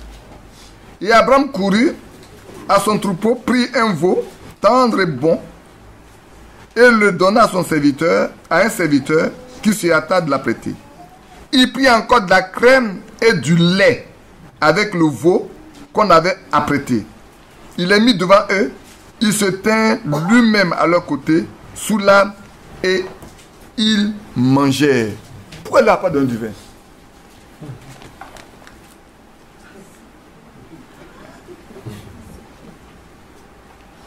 Il a donné du vin. Il a donné la crème et le lait. C'est quelque chose d'important. Allez chercher ce que c'est la crème, allez chercher ce que c'est le lait. Moi, j'aime bien envoyer les gens comme ça. Mais oui, mais c'est le meilleur. Quand tu es sous, tu n'as pas de sens. Amen. Amen. Quand tu es sous là, tu n'as pas de sens. Mais là-bas, c'est pas Abraham qui fait apporter le pain.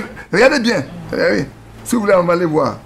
Retournons là où Abraham, retournons dans 14, la journée 14 là.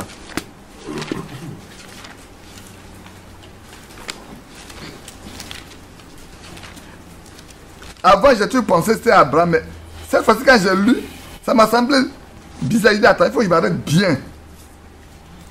Regardons bien, c'est le chapitre 14. Au verset 17. Après qu'Abraham, il n'est pas encore Abraham, hein, fut revenu vainqueur de Kedorlaomer, et des rois qui étaient avec lui, le roi de Sodome sortit à sa rencontre dans la vallée de Sheba, de Chavé, qui est la vallée du roi. Melchisedec, regardez bien, hein. Il va y avoir une coupure de choses. On dit le roi il est venu, mais on coupe du coup, on ne dit pas ce qu'il a fait. Et puis du coup, on passe à autre chose. Melchisedec, roi de Salem, fit apporter du pain et du vin. Il était sacrificateur du Dieu très haut. C'est le sacrificateur. Nous, notre souverain sacrificateur, a institué la Sainte Seine. Amen. Amen. Voilà la première Sainte Seine. C'est pour ça que les fils d'Abraham font la Sainte Seine. Amen. Mais ça, les gens ne comprennent pas. Il n'a pas envoyé le jus de raisin. Il a envoyé le vin. Il fit apporter le vin et le pain. Point. Et qu'est-ce qu'Abraham va faire? Regardez bien. Quand Abraham a reçu ça, regardez la suite. Hein? Il bénit Abraham. Et dit, béni soit Abraham par le Dieu très haut, maître du ciel et de la terre. Béni soit le Dieu très haut. Béni là, j'ai passé mon temps encore à chercher. Je veux dire louer, exalter, glorifier Dieu. Parce que le mot béni est un mot polysémique. Un mot très riche. D'abord pour un homme, tu lui souhaites le meilleur de tout ton cœur pour lui. Amen. Mais par rapport à Dieu, tu glorifies Dieu pour ce qu'il a fait pour toi. Tu l'élèves, tu le magnifies, tu le chantes, tu l'adores pour ce qu'il fait pour toi. Amen. C'est ce que ça veut dire. Amen. Dans les deux cas, ça n'a pas le même sens. Nous, on est francophones. Amen. Et je marche, même en anglais, dit blessed be the name of the Lord. Yes. Blessed be the name of the Lord. Mais tu ne peux pas trouver ça dans une autre langue comme la langue allemande. C'est pas la même chose. C'est pas possible. Revenons à la chose. Sinon, j'ai risque de me perdre. Maintenant, regardez. Regardez bien. Quand il a fini, il dit béni soit le Dieu très haut qui a livré tes ennemis entre tes mains. Amen. C'est pas parce qu'Abraham était fort, mais Dieu était avec lui. Dieu a livré ses ennemis entre ses mains. Et Abraham lui donna la dîme de tout. De sorte que dans Hébreux 7, on dit Lévi qui était dans les reins d'Abraham. Quand Abraham payait la dîme à Melchisedec, Lévi aussi a payé la dîme. C'est pour ça que l'ordre lui est donné de prélever la dîme sur ses frères. Et c'est pour ça qu'il n'a pas de territoire au milieu du peuple. Israël, quand on distribue les terres, on ne lui a pas donné de terre. Il est la propriété de Dieu. Amen. Pour être dans la maison de Dieu pour le servir. C'est vrai? Vous suivez? Amen. Ça vous va? Amen. C'est important, frère. Ouais. C'est important que chacun de nous fasse cette expérience-là. C'est important. On en parle. Ne restons pas à la lettre en disant connaissons. Mais connaissons vraiment. Amen. Connaissons vraiment. Hein. C'est plus le temps de dormir. C'est plus le temps de faire de... Ça, l'après-midi, on en parlera. C'est plus le temps de jouer. Non. C'est le temps d'être sérieux avec soi-même, avec son Dieu, pour dire où est-ce que je suis arrivé. L'apôtre Pierre dit ajoutez la puissance. Ajoutez la puissance à votre foi. Ajoutez la force à votre foi. Maintenant, vous allez dire, mais est-ce qu'on peut avoir la puissance? Oui, on peut avoir la puissance. Amen. Parce que le Seigneur a dit à ses disciples, vous allez recevoir la puissance. Et cette puissance, c'est le Saint-Esprit survenant sur vous. Amen. Alors, vous pouvez être mes témoins. Chacun de nous ici peut être témoin de Jésus. Amen. Oui, c'est vrai. Et on doit. On doit. S'il n'est pas donné aux femmes de prophétiser, mais le ministère, les 9 ministères là, les 9 dons, c'est pour toute l'église. Hein. Oui. Les 9 dons là. Vous avez vu dans le ministère Frère Branham, où des femmes se sont levées pour parler en langue ou prophétiser. Et c'était correct. Mais pourquoi? Dieu veut nous montrer qu'aujourd'hui, on a dépassé le cadre carcan de la religion, où on dit on ne peut pas faire ça, on ne peut pas faire ça. Non, non, non. Dieu utilise tout le monde dans son église. Là où il se réunit, avec ses enfants se réunissent, Dieu présent doit pouvoir utiliser chacun. Amen. Chacun. La première, si vous voulez bien, on va lire dans Actes. Regardez. Avant de poursuivre, regardez, allons dans Acte 2. Quand l'apôtre Pierre a parlé lors du baptême, lorsqu'ils ont reçu le Saint-Esprit.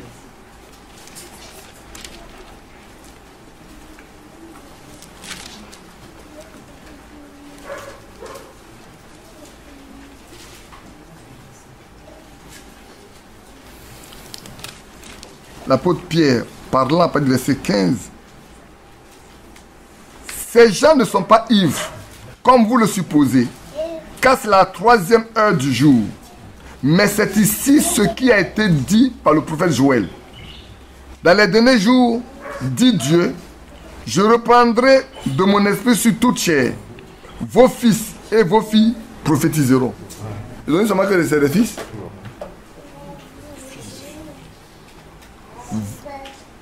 Laissons que tout le monde soit d'abord.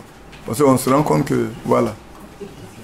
Il y a un qui est toujours en train de déranger tout le monde. Heureusement que Jean-Marie, son ami personnel, est là pour l'aider. Voilà ce que l'apôtre Pierre, citant textuellement, Joël dit. Si au temps de Pierre c'est valable, à notre temps c'est valable aussi. L'écriture n'a pas un temps limite. Dans les derniers jours de Dieu, je reprendrai de mon esprit sur toute chair. Est-ce que aujourd'hui, Dieu peut répandre son esprit sur toute chair? C'est promis ou c'est pas promis? C'est promis. Donc Dieu doit le faire. Bon. Alors, quand Dieu le fait, voilà ce qui suit. Vos fils prophétiseront. C'est ce qu'il a dit? Non. Vos fils et vos filles prophétiseront. Amen. Donc les filles peuvent prophétiser. Amen. Les fils peuvent prophétiser. Amen. Où? Dehors? Dans l'église. Dans l'assemblée. Vos jeunes gens auront des songes. Et des vieillards, non. Vos jeunes gens auront quoi? Des visions. Et des vieillards auront des songes. Donc Dieu parle par des visions, Dieu parle par des songes. Mais les dons, les 9 dons, doivent se manifester également. Et l'apôtre Paul le dit. Il a donné, vous partez dans Éphésiens chapitre 4, également après le verset 11, quand il a parlé des 5 ministères de la parole, après, il vous parle de l'exercice du ministère pour l'édification du corps de Christ. De sorte que si un païen arrive ici et qu'on prophétise sa vie et que les choses sont vraies, mais il va tomber, il a dit, mais Dieu est au milieu de nous. Amen. Alléluia. Amen.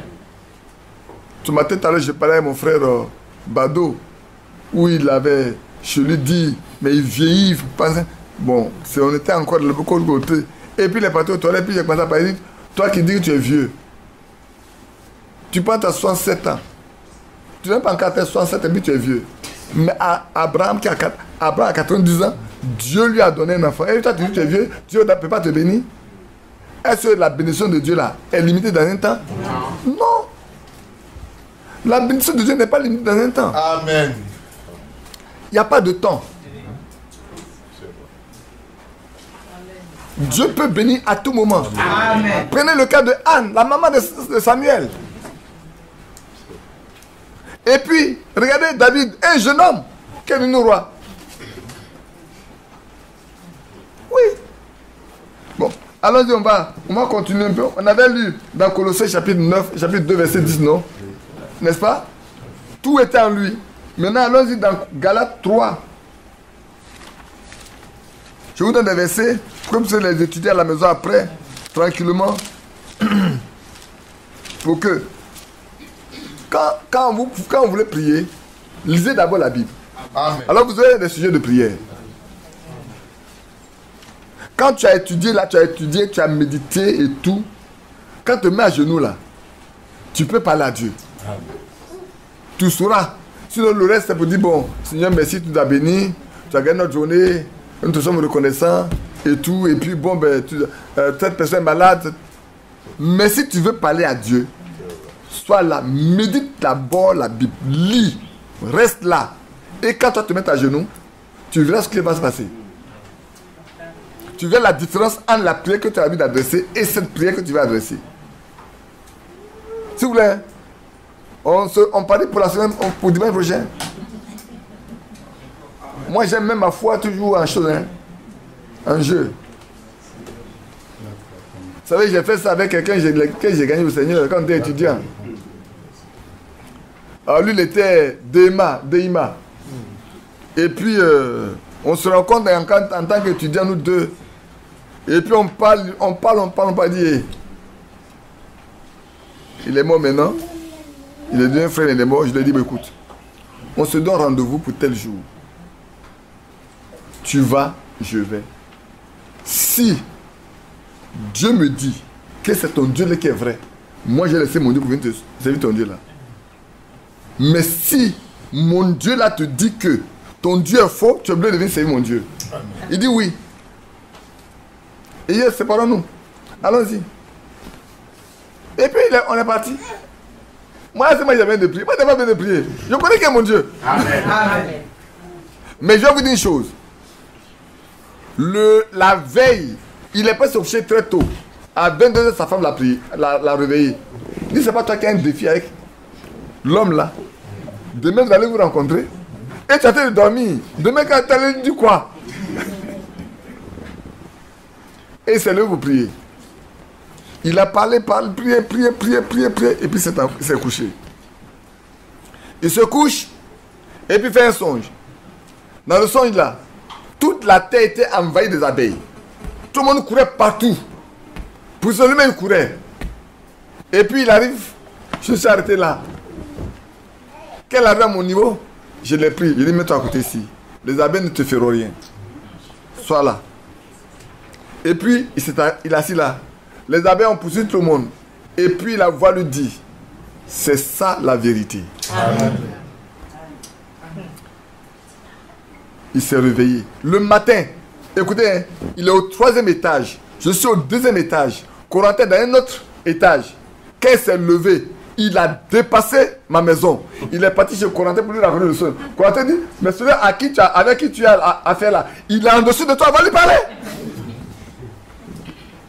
Va lui parler. Celui avec qui tu as affaire là, il est juste dans un escalier au-dessus de toi. Comment tu as dépassé sa maison pour venir jusqu'à chez moi? Va le voir. Et il est venu. Il a dit, mais maintenant, ton Dieu est Dieu ou bien c'est mon Dieu qui est Dieu? Il dit, c'est ton Dieu qui est Dieu. Il dit, alors, tu dois te faire baptiser au nom du Seigneur Jésus-Christ. Tu n'as pas à discuter. Je suis en train de chercher son nom, ça me vient, ça pas. Hein? Eugène, tu connais, que Dieu te bénisse. Tu as une bonne mémoire. Et il a pris son baptême. Et il a marché, il est resté, sa famille même. Il y en a qui ont cru après. Bon, plus tard, il a dévié un peu, après il est revenu avant de partir. Mais il est revenu à la foi correctement avant de partir. Pour montrer que ceux qui appartiennent au Seigneur là. Donc vous voulez bien, dimanche prochain, on fait la même chose. Vous êtes prêts? Ah d'accord. Quand il va venir, je vais vous demander comment vous avez prié. Si c'est la même chose que votre habitude de prière. Donc, on lit maintenant, c'est Galates, on doit lire dans Galates 3. On va lire avec verset 26, verset 27, et puis on lit Jean 14 également. Mais est-ce qu'on comprend? Amen. Je ne suis pas encore arrivé au point où, je ne suis pas encore arrivé à un point. Hein. Il y a un point auquel je ne suis pas encore arrivé. Mais je vous dépose les éléments pour vous permettre de voir exactement où on va. Hein? Car vous tous, verset 26, car vous êtes tous fils de Dieu par la foi en Jésus-Christ. Vous tous qui avez été baptisés en Christ, vous avez revêtu Christ. Amen. Christ lui avait porté un habit. Oui. Que la femme a touché. Mais vous, si vous revêtez Christ, qu'est-ce qui va se passer? Si vous êtes habillé de lui-même, lui, c'est son habit que la femme a touché. Mais vous, c'est lui que vous portez comme habit. Qu'est-ce qui va se passer?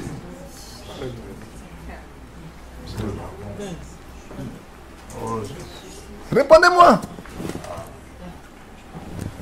J'attends une réponse de vous. Nous, on a fait cette expérience-là. Je vous ai dit, je ne suis pas dit aux États-Unis, on n'a pas pris pour la soeur malade. Quand elle a entendu la voix, Dieu l'a délivrée. Amen. On a fait 16 heures de route. On est arrivé fatigué le matin. On est parti de 14 heures. On est arrivé là-bas, il y a 2 heures de décalage. Soit en avant de 2 heures, on est arrivé le matin très fatigué. On a pris le petit déjeuner un peu, puis on est parti se coucher. Et puis, non, avant d'aller se coucher même. Avant d'aller se coucher. Et puis, Nadine appelle la soeur pour lui dire, la soeur Julie dit, je vais te faire une surprise. Alors que Julie est malade couchée, son mari était obligé de l'abandonner dans sa maison pour aller au travail. Oui, frères et sœurs, il lui a mis une bouteille d'eau, et je crois 1 ou 2 fruits à son chevet, et puis il est parti au travail. Tu peux venir trouver ta femme morte. Et on peut t'accuser de mettre de quelqu'un, de non-assistance à la personne en danger. Mais il était obligé d'aller travailler pour pouvoir les nourrir. Et elle lui dit, je vais te faire une surprise. Et puis elle me passe le téléphone. C'est pas moi, hein. Elle me passe le téléphone. Alors j'ai dit, sœur, que Dieu te bénisse. Elle dit, c'est frère Badi. Elle dit, alors que Dieu te bénisse aussi, frère. Nous sommes arrivés vous rendre visite. C'est tout. C'est tout ce qu'on a dit. Et j'ai donné le téléphone à la soeur Nadine. Nadine est là. Le soir, la soeur était avec son mari là pour venir rendre le témoignage de ce qui s'est passé. Dès qu'elle a entendu la voix d'un humain comme moi, elle s'est levée automatiquement de son lit. Amen. Le mal a disparu. Amen. Certainement, c'est pour elle seule. On n'a pas fait de réunion de prière. On n'a pas eu de réunion de prière. Le lendemain, on a pris la route. On a fait 13 heures, on a changé de route. On a fait 13 heures, on est revenu à Houston. C'était pour elle seule. Pour que Dieu veut la guérir. C'est pour elle seule. Pour elle seule, on a fait 29 heures de route. Quand on est arrivé, moi, en ce temps, j'avais un problème de bras. Je ne pouvais même pas conduire pour aider mon petit-fils. Quand on est rentré, il a raté 3 fois la voie où on devait aller déployer la voiture. Parce qu'on a loué la voiture pour partir. Frère, si nous avons revêtu Christ, la femme n'a touché que son vêtement. Oui. Mais si nous avons revêtu Christ, qu'est-ce qui doit se passer? Même la maladie doit avoir peur de nous. Amen. Elle ne peut arriver que si Dieu le permet. Amen. Alors ce qu'il vous faut, frère, c'est que nous soyons revêtus tous de Christ. L'apôtre Paul le déclare et c'est écrit. Pour moi, quand c'est écrit, ça doit devenir une réalité dans la vie de chacun de nous. Ajoutons la vertu, ajoutons la puissance, qu'on puisse trouver la force en nous. Qu'elle soit réelle. Comme quelqu'un qui touche un courant électrique. S'il n'y a pas de courant, il n'y a pas de jus, ça ne pose aucun problème. Mais s'il y a du courant dedans, tu vas savoir que tu as touché un courant électrique.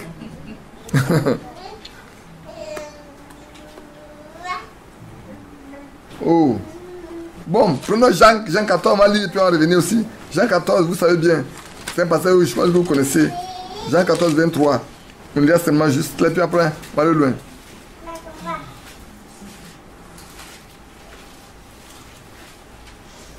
Jésus lui dit, si quelqu'un m'aime, il gardera ma parole. Et mon Père l'aimera. Et nous viendrons à lui. Et nous ferons notre demeure chez lui. Amen. Frère, est-ce que le Seigneur a fait sa demeure chez vous? C'est la question à laquelle nous devons répondre, nous tous. Aujourd'hui, peut-être il y a 10 ans, il y a 20 ans, il y a 30 ans, il y a 1 jour, il y a 20 jours. il y a un mois que nous avons connu le Seigneur, si on l'a vraiment connu, est-ce qu'il a fait sa demeure en nous? Il a dit, si vous m'aimez, mon Père vous aimera. Et nous viendrons et nous ferons notre demeure en vous. Est-ce que nous l'aimons? La preuve que nous l'aimons, c'est qu'il doit venir habiter en nous.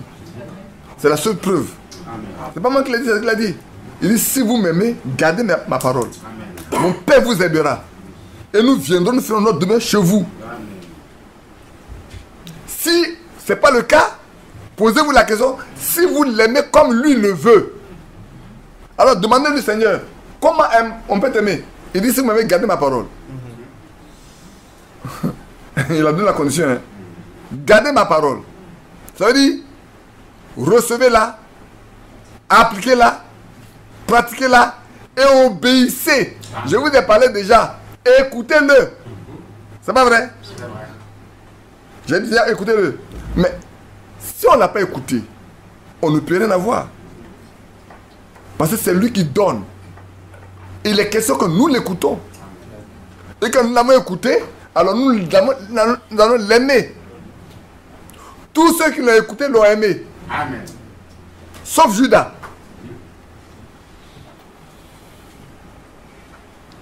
Tous ceux qui l'ont écouté l'ont aimé. Et il n'a pas manqué de faire d'eux une partie de lui. Frère, c'est le temps. Hein. Je vais reprendre plus tard ce message que j'ai laissé. Pourquoi le message nous a été donné? À quoi nous sert-il? Je vais le reprendre. Que vous sachiez.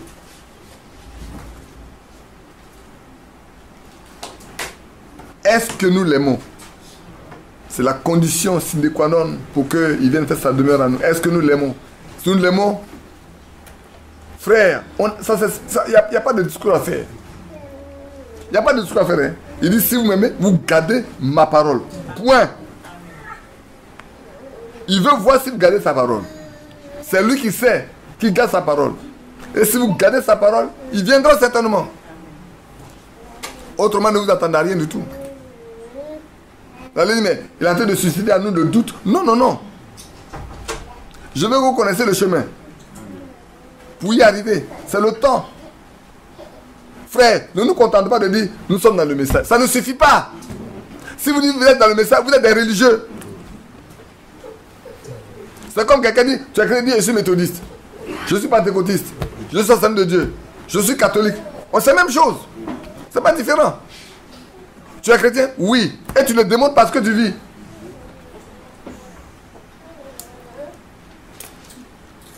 Vous allez me demander, mais est-ce qu'il y en a auparavant dans la Bible en qui cette puissance a été manifestée? Parce que ce n'est pas été le cas, que je veux vous le dire, je veux que vous arrivez là, je vous mens. Si je vous dis une chose que je ne peux pas démontrer par la Bible, je vous fatigue, je vous mens. Je vous mets une loi sur le cou.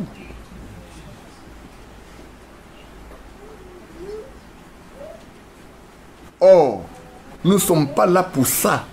Nous sommes là pour démontrer que ce qui a été fait avant doit être fait à notre temps. Parce que le Seigneur a dit que nous devons retenir à la fois nos pères apostoliques. C'est ça, non? Amen. Bon. Alors, peut-être je peux donner... Peut-être j'ai posé une question seulement. Et puis, je sais, hein, quand je parle de vertu, je me suis dit, il y a quelqu'un qui allait me poser une question. Il dit, quelqu'un dit, mais la vertu. Mais, alors, on parle de la femme vertueuse. Ah, elle a passé à ça. J'ai dit, quelqu'un me dit, mais frère Badi, ce que tu dis, c'est vrai, mais elle est la femme vertueuse. Avant d'en arriver là, j'ai passé à ça. Au moins, je tente d'étudier, j'ai dit, ça, quelqu'un va me poser la question. Alors, il faut que je ramène la personne à la partie de la femme est vertueuse pour qu'on regarde chaque chose qui a été dite d'elle. Alors, regarde dans Proverbe 31.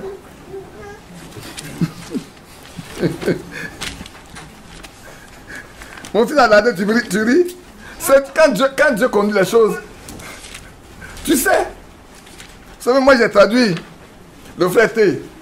Ici encore, j'ai traduit Andrew, le frère Andrew. Je vais vous dire une chose. Moi, je l'ai expérimenté. Il faut avoir le Saint-Esprit. Frère, quand la personne est en train de prêcher là, avant même qu'il ne dise ce qu'il doit dire, tu le sais. Amen. Mot pour mot. Amen. Tu peux le devancer. Et puis, il va venir répéter. Tu vas le devancer parce qu'il va dire là, tu reçois ça textuellement dans ta propre langue maternelle. De sorte que tu ne souffres même pas chercher le mot. Ça vient automatiquement. Pourquoi? Parce que vous êtes placé sous la même onction. Le même esprit est sur vous deux. Et ça se passe facilement. C'est que la compréhension est nette et claire pour tout le monde. Ça, moi, je l'ai expérimenté entre frère T, comme frère Franck et comme frère Andrew, ici en Côte d'Ivoire. À Williamsville.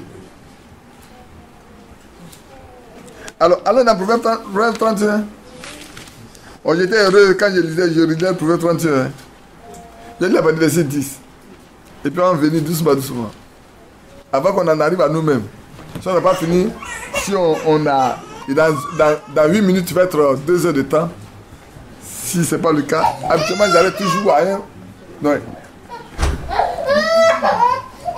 Juste dans 11 minutes, il serait exactement là à laquelle j'arrête habituellement.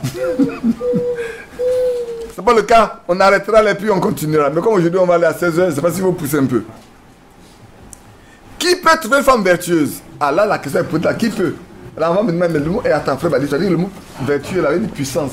La femme vertueuse, est-ce qu'elle a une puissance pour guérir un malade? Pour amener quelqu'un mort à la vie? Pour aider quelqu'un à croire au Seigneur? C'est la question que vous allez poser. Alors on continue. On dit, elle a bien plus de valeur que les perles. Amen. Ce qu'elle est là, ça vaut plus que les perles. Mais pourquoi? Regardez le verset 17. Elle serait de force. Serrer son sein de force. Donc elle a la force en elle. Mais d'où lui vient cette force-là? Celle-là lui vient de Dieu. Amen. Ne peut être vertueuse que celle qui marche avec Dieu. Amen. Amen. Et elle a fermé ses bras. Ses bras ne sont pas tremblants, paresseux. Non, c'est des bras fermes. Parce que ses bras sont tenus par Dieu lui-même. Elle est dans les mains de Dieu. Vous pouvez qu'on continue? On continue encore. Le verset 25. Elle est revêtue de force et de gloire. Amen. Elle est revêtue. Amen. Elle est habillée de force et de gloire. Amen. Et elle se rit de l'avenir. C'est-à-dire qu'il n'y a pas de problème qui va arriver là et puis elle va se morfondre. Non. Amen. Ça n'existe pas pour elle. Elle ouvre la bouche avec sagesse. Amen. Mais la sagesse veut dire quoi? La sagesse vient de Dieu. Amen. On dit celui qui est sage craint l'Éternel. Et c'est le commencement de quoi? La haine du péché. La haine du mal. Je sais que cette question allait me poser. Et je suis allé chercher pour garder. Pour dire, elles vont me poser cette question. Surtout les femmes. Elles vont me poser cette question. Il faut qu'elles aient leur réponse avant qu'on ne poursuive. Comment ça m'est arrivé? Je ne sais pas. J'étais avec quelqu'un dit, quelqu'un te posait cette question-là. Avant que quelqu'un ne pose cette question, on retourne pour voir dans la... Je n'ai pas été chercher dans d'autres traductions quel est le mot qu'on a utilisé pour la femme vertueuse. Je n'ai pas été chercher. J'aurais pu aller chercher pour savoir quel est le mot réel qui a été utilisé à la place de vertueuse. Mais je dis, je laisse tel que c'est. Et puis, on va regarder les éléments qui font dire qu'elle est une femme vertueuse. Vous pouvez bien le lire dans les détails.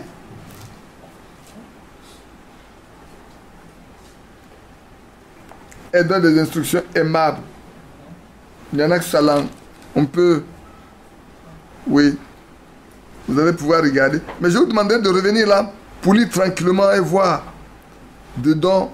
Parce que moi, je suis allé aux éléments essentiels où on parle de vertu et voir qu'est-ce que c'est que la vertu veut dire.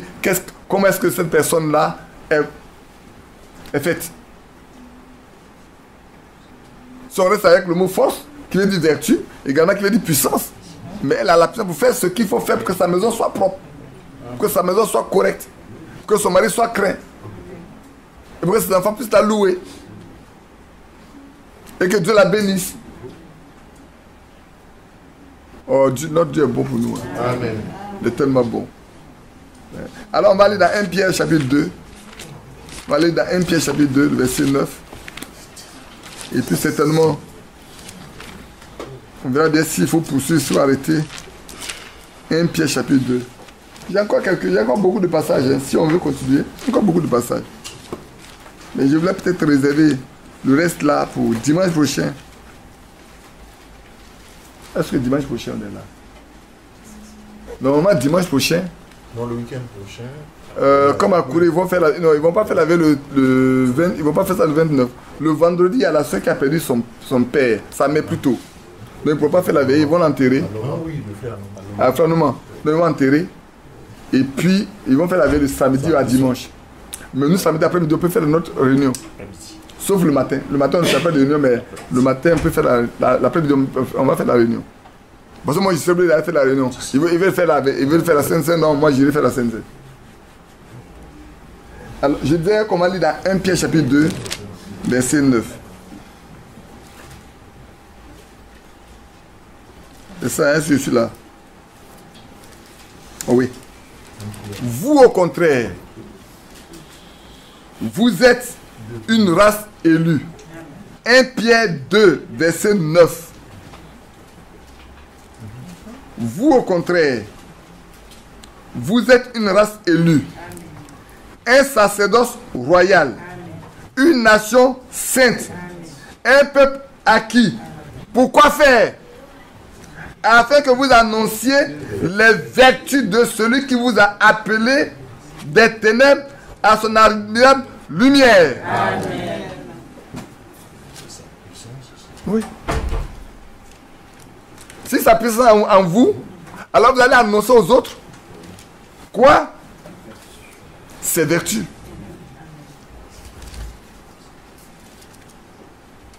Par la vertu que vous avez en vous, vous annoncez ses propres vertus aux autres. Amen. Pourquoi? Parce que vous êtes une race élue. Avant la fondation du monde, il vous a connu, vous a élu. Il a fait de vous un sacerdoce royal. Non pas le sacerdoce de l'élite, mais vous êtes des reines et des rois, des princes et des princesses.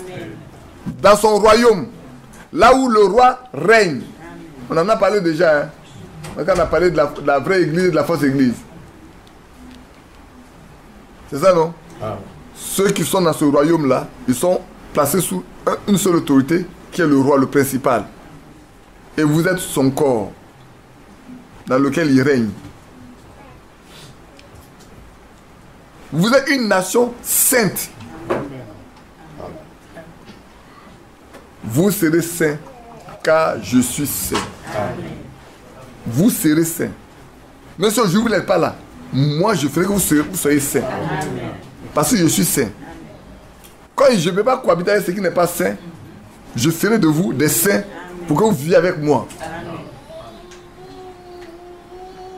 Mais cela n'est valable que pour ceux qui reçoivent sa parole et qui la gardent. Parce que dans Jean 17, il dit quoi? Père, sanctifie-les par la vérité, car ta parole est la vérité. Si vous voulez être saint, si vous voulez être saint, c'est de pratiquer la parole de Dieu. Amen. La sanctification vient de ce qu'on pratique la parole de Dieu. On se loin de tout ce qui est souillé, de tout ce qui est sale. On ne se souille plus, ni de l'esprit, ni du corps. On se réserve pur pour Dieu seul, et pour lui seul. Pas pour plaire aux hommes, mais pour plaire à l'éternel Dieu. Ça va? Ça va bien? Qui a compris? Moi, je comprends aussi. Hein. Moi, vous pensez que je comprends? Moi, je comprends. Hein. Chacun doit comprendre pour vivre ça. Parce que tu n'as pas compris, tu ne peux pas vivre ça. Oh, c'est tellement beau. Maintenant, on va lire le verset 10 pour voir. Pour faire la différence ici, un peu. Le verset 10. Vous qui autrefois étiez vous qui autrefois n'étiez pas un peuple, et qui maintenant êtes le peuple de Dieu. Vous qui n'aviez pas obtenu miséricorde, et qui maintenant avez obtenu miséricorde. Bien-aimés, je vous exhorte comme des étrangers, des voyageurs sur la terre, à vous abstenir des convoitises charnelles qui font la guerre à l'âme.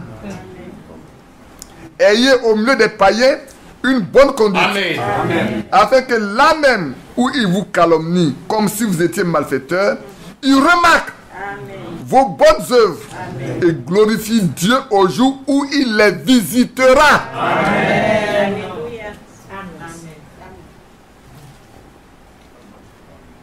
Parce que quand ils voient ça en vous, au début, vous êtes des personnes à rejeter, bizarres. Ils pensent qu'ils sont les seuls qui sont des croyants. Nous sommes à l'église. Mais le jour où ils sont visités, ils se rendent compte qu'il y a quelque chose de différent. Et puis il me rendait un témoignage. Quand on fait les réunions chez moi à la maison, il y a une petite fille qui était à l'école primaire. Et puis elle venait à la réunion. Elle venait, dès que la réunion finit, elle disparaît. Elle vient à la réunion, quand la réunion finit, elle disparaît. Personne n'a remarqué sa présence. Et puis quand elle a connu le temple, il a dit à sa mère. Quand sa mère dit, voilà, il dit. Quand sa mère lui dit, allons à l'église, avant, il dit, moi, mon église n'est pas ici. Il dit, mais allons à l'église. Il dit, moi, mon église n'est pas ici. Quand le temple a été construit et qu'on a inauguré le temple, il a dit à sa mère, voici mon église. Une petite fille, c'est ça mon église. Et puis cette dernière fois, elle est venue, elle a dit à sa mère est venue avec elle. Et puis elle a dit à sa mère, elle va aller prendre son baptême. Et puis il vient, il dit, mais elle veut prendre son baptême. Il dit, mais tu vas lui refuser son baptême. Tu vas le lui refuser. Tu ne peux pas le lui refuser.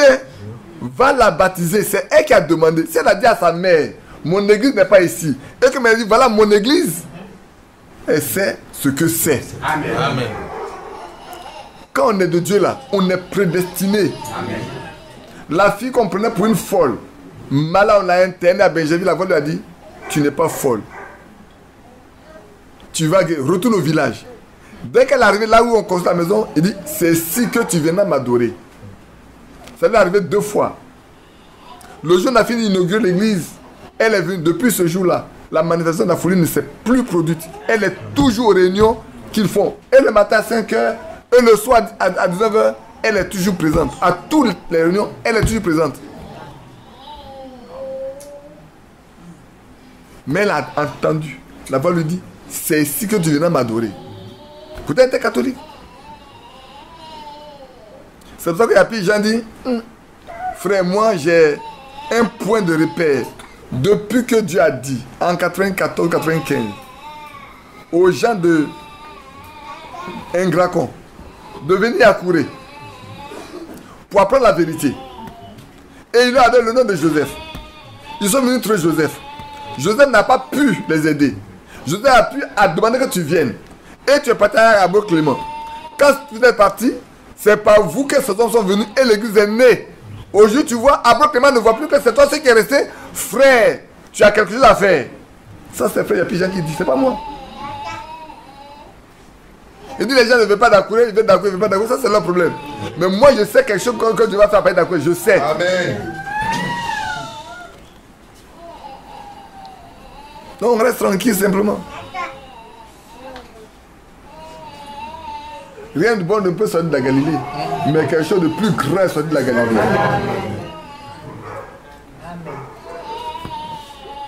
Et cette église de Ingracon, elle est restée solide, stable. Tous les frères qui sont passés là-bas auparavant pour chercher à les séduire, ils n'ont pas réussi à faire quoi que ce soit. Personne n'a réussi. Ils sont restés solides, stables. Tu peux même pas dire que tu as séduit quelqu'un au milieu d'eux. Non, c'est pas possible, ça n'existe pas. Pourquoi? C'est pas un homme. C'est Dieu. Amen. Quand c'est Dieu qui fait, personne ne peut aller contre. Tu vas combattre, c'est toi-même qui as tombé. Personne ne peut aller contre. Je pense que je dois pouvoir passer à Thierry pour qu'il puisse le lui envoyer afin qu'il le traite. Donc, ayez au milieu des païens une bonne conduite, afin que là même où ils vous calomnient comme si vous étiez des malfaiteurs, ils remarquent vos bonnes œuvres et glorifient Dieu au jour où il les visitera. Soyez soumis à cause du Seigneur à toute autorité établie parmi les hommes, soit au roi comme souverain, soit au gouverneur comme envoyé pour lui punir, par lui pour punir les malfaiteurs et approuver les gens de bien. Ici, vous devez le lier à Romains 13 pour mieux comprendre ce qui est écrit dans Romains 13 quand on dit soyez soumis à toute autorité là. Souvent on ne lit pas tout, on reste en chemin, mi-chemin. Je vous demande, en rentrant chez vous là, prenez cette portion là, mettez ça avec Romains 13 et lisez. Et vous allez comprendre. Lisez doucement, à partir de là où on a dit soyez soumis aux autorités. Lisez ça pour descendre. Pour que vous compreniez bien. Prenez les deux ensemble. Hein. Comme ça, vous n'allez pas vous laisser. Excusez-moi, on ne va pas vous faire peur de quoi que ce soit. Les autorités ont toujours existé. Les autorités ont toujours existé. C'est Dieu qui les établit. Mais une autorité qui se met en travers la voie de Dieu, moi je ne suis pas obligé de me soumettre à lui. Amen. Sinon je dois mourir, je préfère mourir que de me mettre en travers la voie de Dieu. C'est en travers le chemin de l'homme que je vais mettre. Pour obéir à ce que Dieu dit. Amen. Lisez bien ce passage-là. Hein. Soyez soumis à... Lisez déjà, je vais relire. Hein. Je vais bien relire. Soyez soumis à cause du Seigneur. Pas à cause des hommes, mais à cause du Seigneur. À cause du Seigneur. À toute autorité établie par les hommes. Parmi les hommes, plutôt parmi les hommes. Établie parmi les hommes. Soit au roi, comme souverain. Soit au gouverneur, comme envoyé par lui pour punir les malfaiteurs et approuver les gens de bien. Car c'est la volonté de Dieu qu'en pratiquant le bien, vous réduisez au silence les hommes ignorants et insensés. Amen. Étant libres, sans faire de la liberté un voile qui couvre la méchanceté, mais agissant comme des serviteurs de Dieu. Amen. Lisez ce passage-là, et puis ramenez ça à Romains 13. Vous comprendrez mieux ce que le passage qu'on chaque fois on lit, obéissez aux autorités. Vous comprendrez mieux ça. Prenez Romains 13, lisez jusqu'au bout. Si vous voulez moi le lire. Parce que là, je préfère le lire avec vous. Et puis je vais m'arrêter là. Je vais vous laisser vous-même comprendre.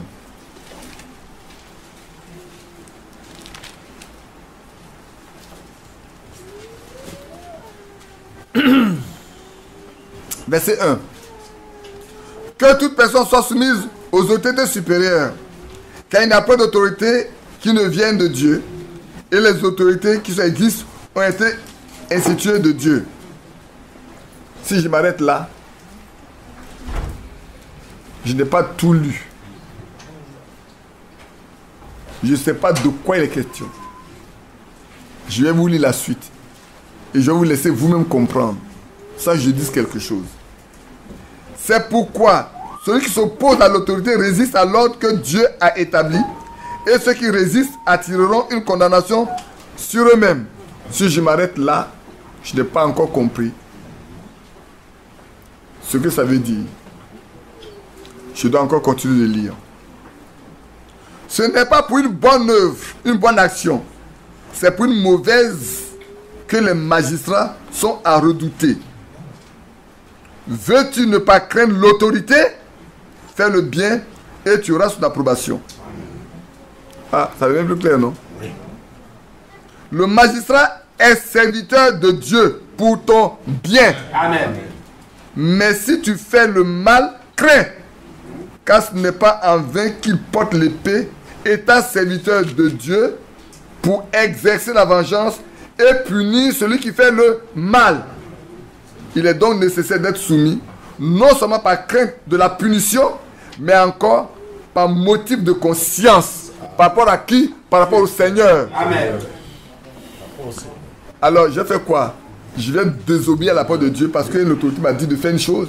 Non, je ne le ferai pas. Amen. Sinon, Daniel aurait désobéi grandement au roi.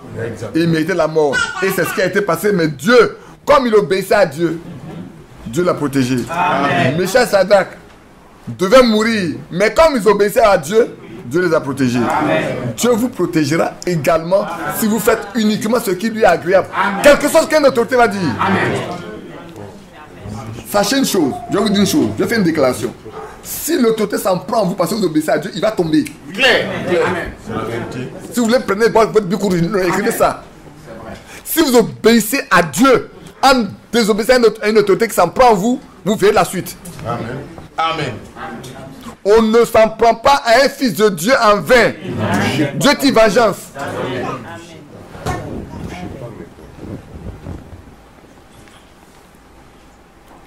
Frère, souvent on ne comprend pas. Mieux vaut obéir à Dieu que d'obéir aux hommes. La crainte des hommes tend un piège. Ah, vous connaissez bien les Écritures. Que Dieu vous bénisse. Vous voyez, je ne suis pas le seul prédicateur de la maison. Nous en sommes tous. Que Dieu nous bénisse. Que Dieu vous glorifie. Et que Dieu se glorifie dans votre vie. Amen. Amen. Qu'il se glorifie dans votre vie de tous les jours. Et que chacun de nous marche avec lui tous les jours de sa vie. Je vais laisser le reste pour la prochaine fois. Je sais que ma Burkinabé ne va pas voyager avant. Elle est là. Que Dieu nous bénisse. On va prier.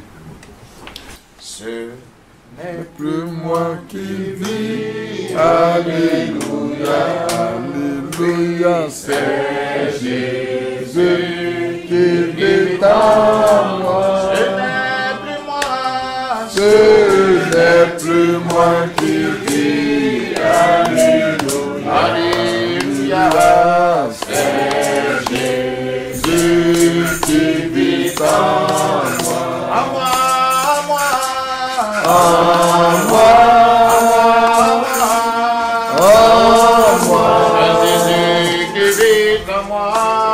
C'est Jésus qui vit en moi. Ce n'est plus moi qui vis. Alléluia. C'est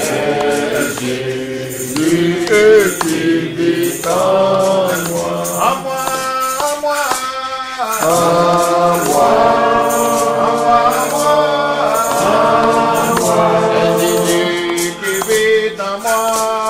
C'est Jésus qui vit en moi. Ce n'est plus moi qui vis. Alléluia. C'est Jésus qui vit en moi. Est-ce que c'est vrai qu'il vit en nous? S'il vit en nous, les œuvres qu'il a faites, nous devons les faire aussi. Tel il a marché, tel nous devons marcher. C'est vrai. Vous savez bien que quand il était sur la terre lui-même, il pouvait dire à Hérode, dites à ce renard là, je prêche ici aujourd'hui, je fais quelques miracles et puis après je m'en vais à là. Pourquoi? Parce qu'il y avait un seul. Les pierres, ils avaient l'autorité, ils étaient en face de l'autorité. Les sacrificateurs, le Sanhédrin était l'autorité établie à ce temps-là. On leur a interdit de prêcher dans le nom de Jésus. Ils doivent arrêter ça. Sinon on allait les mettre à mort. Au moment où on devait décider de mettre à mort, qu'est-ce qui s'est passé? Il y a Gamaliel qui lui a dit, faites attention. Si cette chose vient de Dieu, prenez garde pour ne pas lutter contre Dieu. Mais ça ne vient pas de Dieu là. Ça va se détruire de lui-même. Bien-aimés, sachons où on met les pieds. Amen. Sachez où vous posez les pieds. Et Dieu s'occupe du reste. Bien-aimé Père Céleste, nous n'avons que faire lire ta parole pour que chacun de nous se rende compte de son état à lui-même, de voir où il est arrivé avec toi. C'est ce que nous avons fait. Le reste, c'est toi ce qui peut l'accomplir. Rendre chacun de nous semblable à toi. Ça ne vient pas d'un homme. Cela vient de ton autorité. Ce matin, nous avons lu. Et nous voudrions que, Père, cette parole devienne une réalité dans la vie de chacun de nous.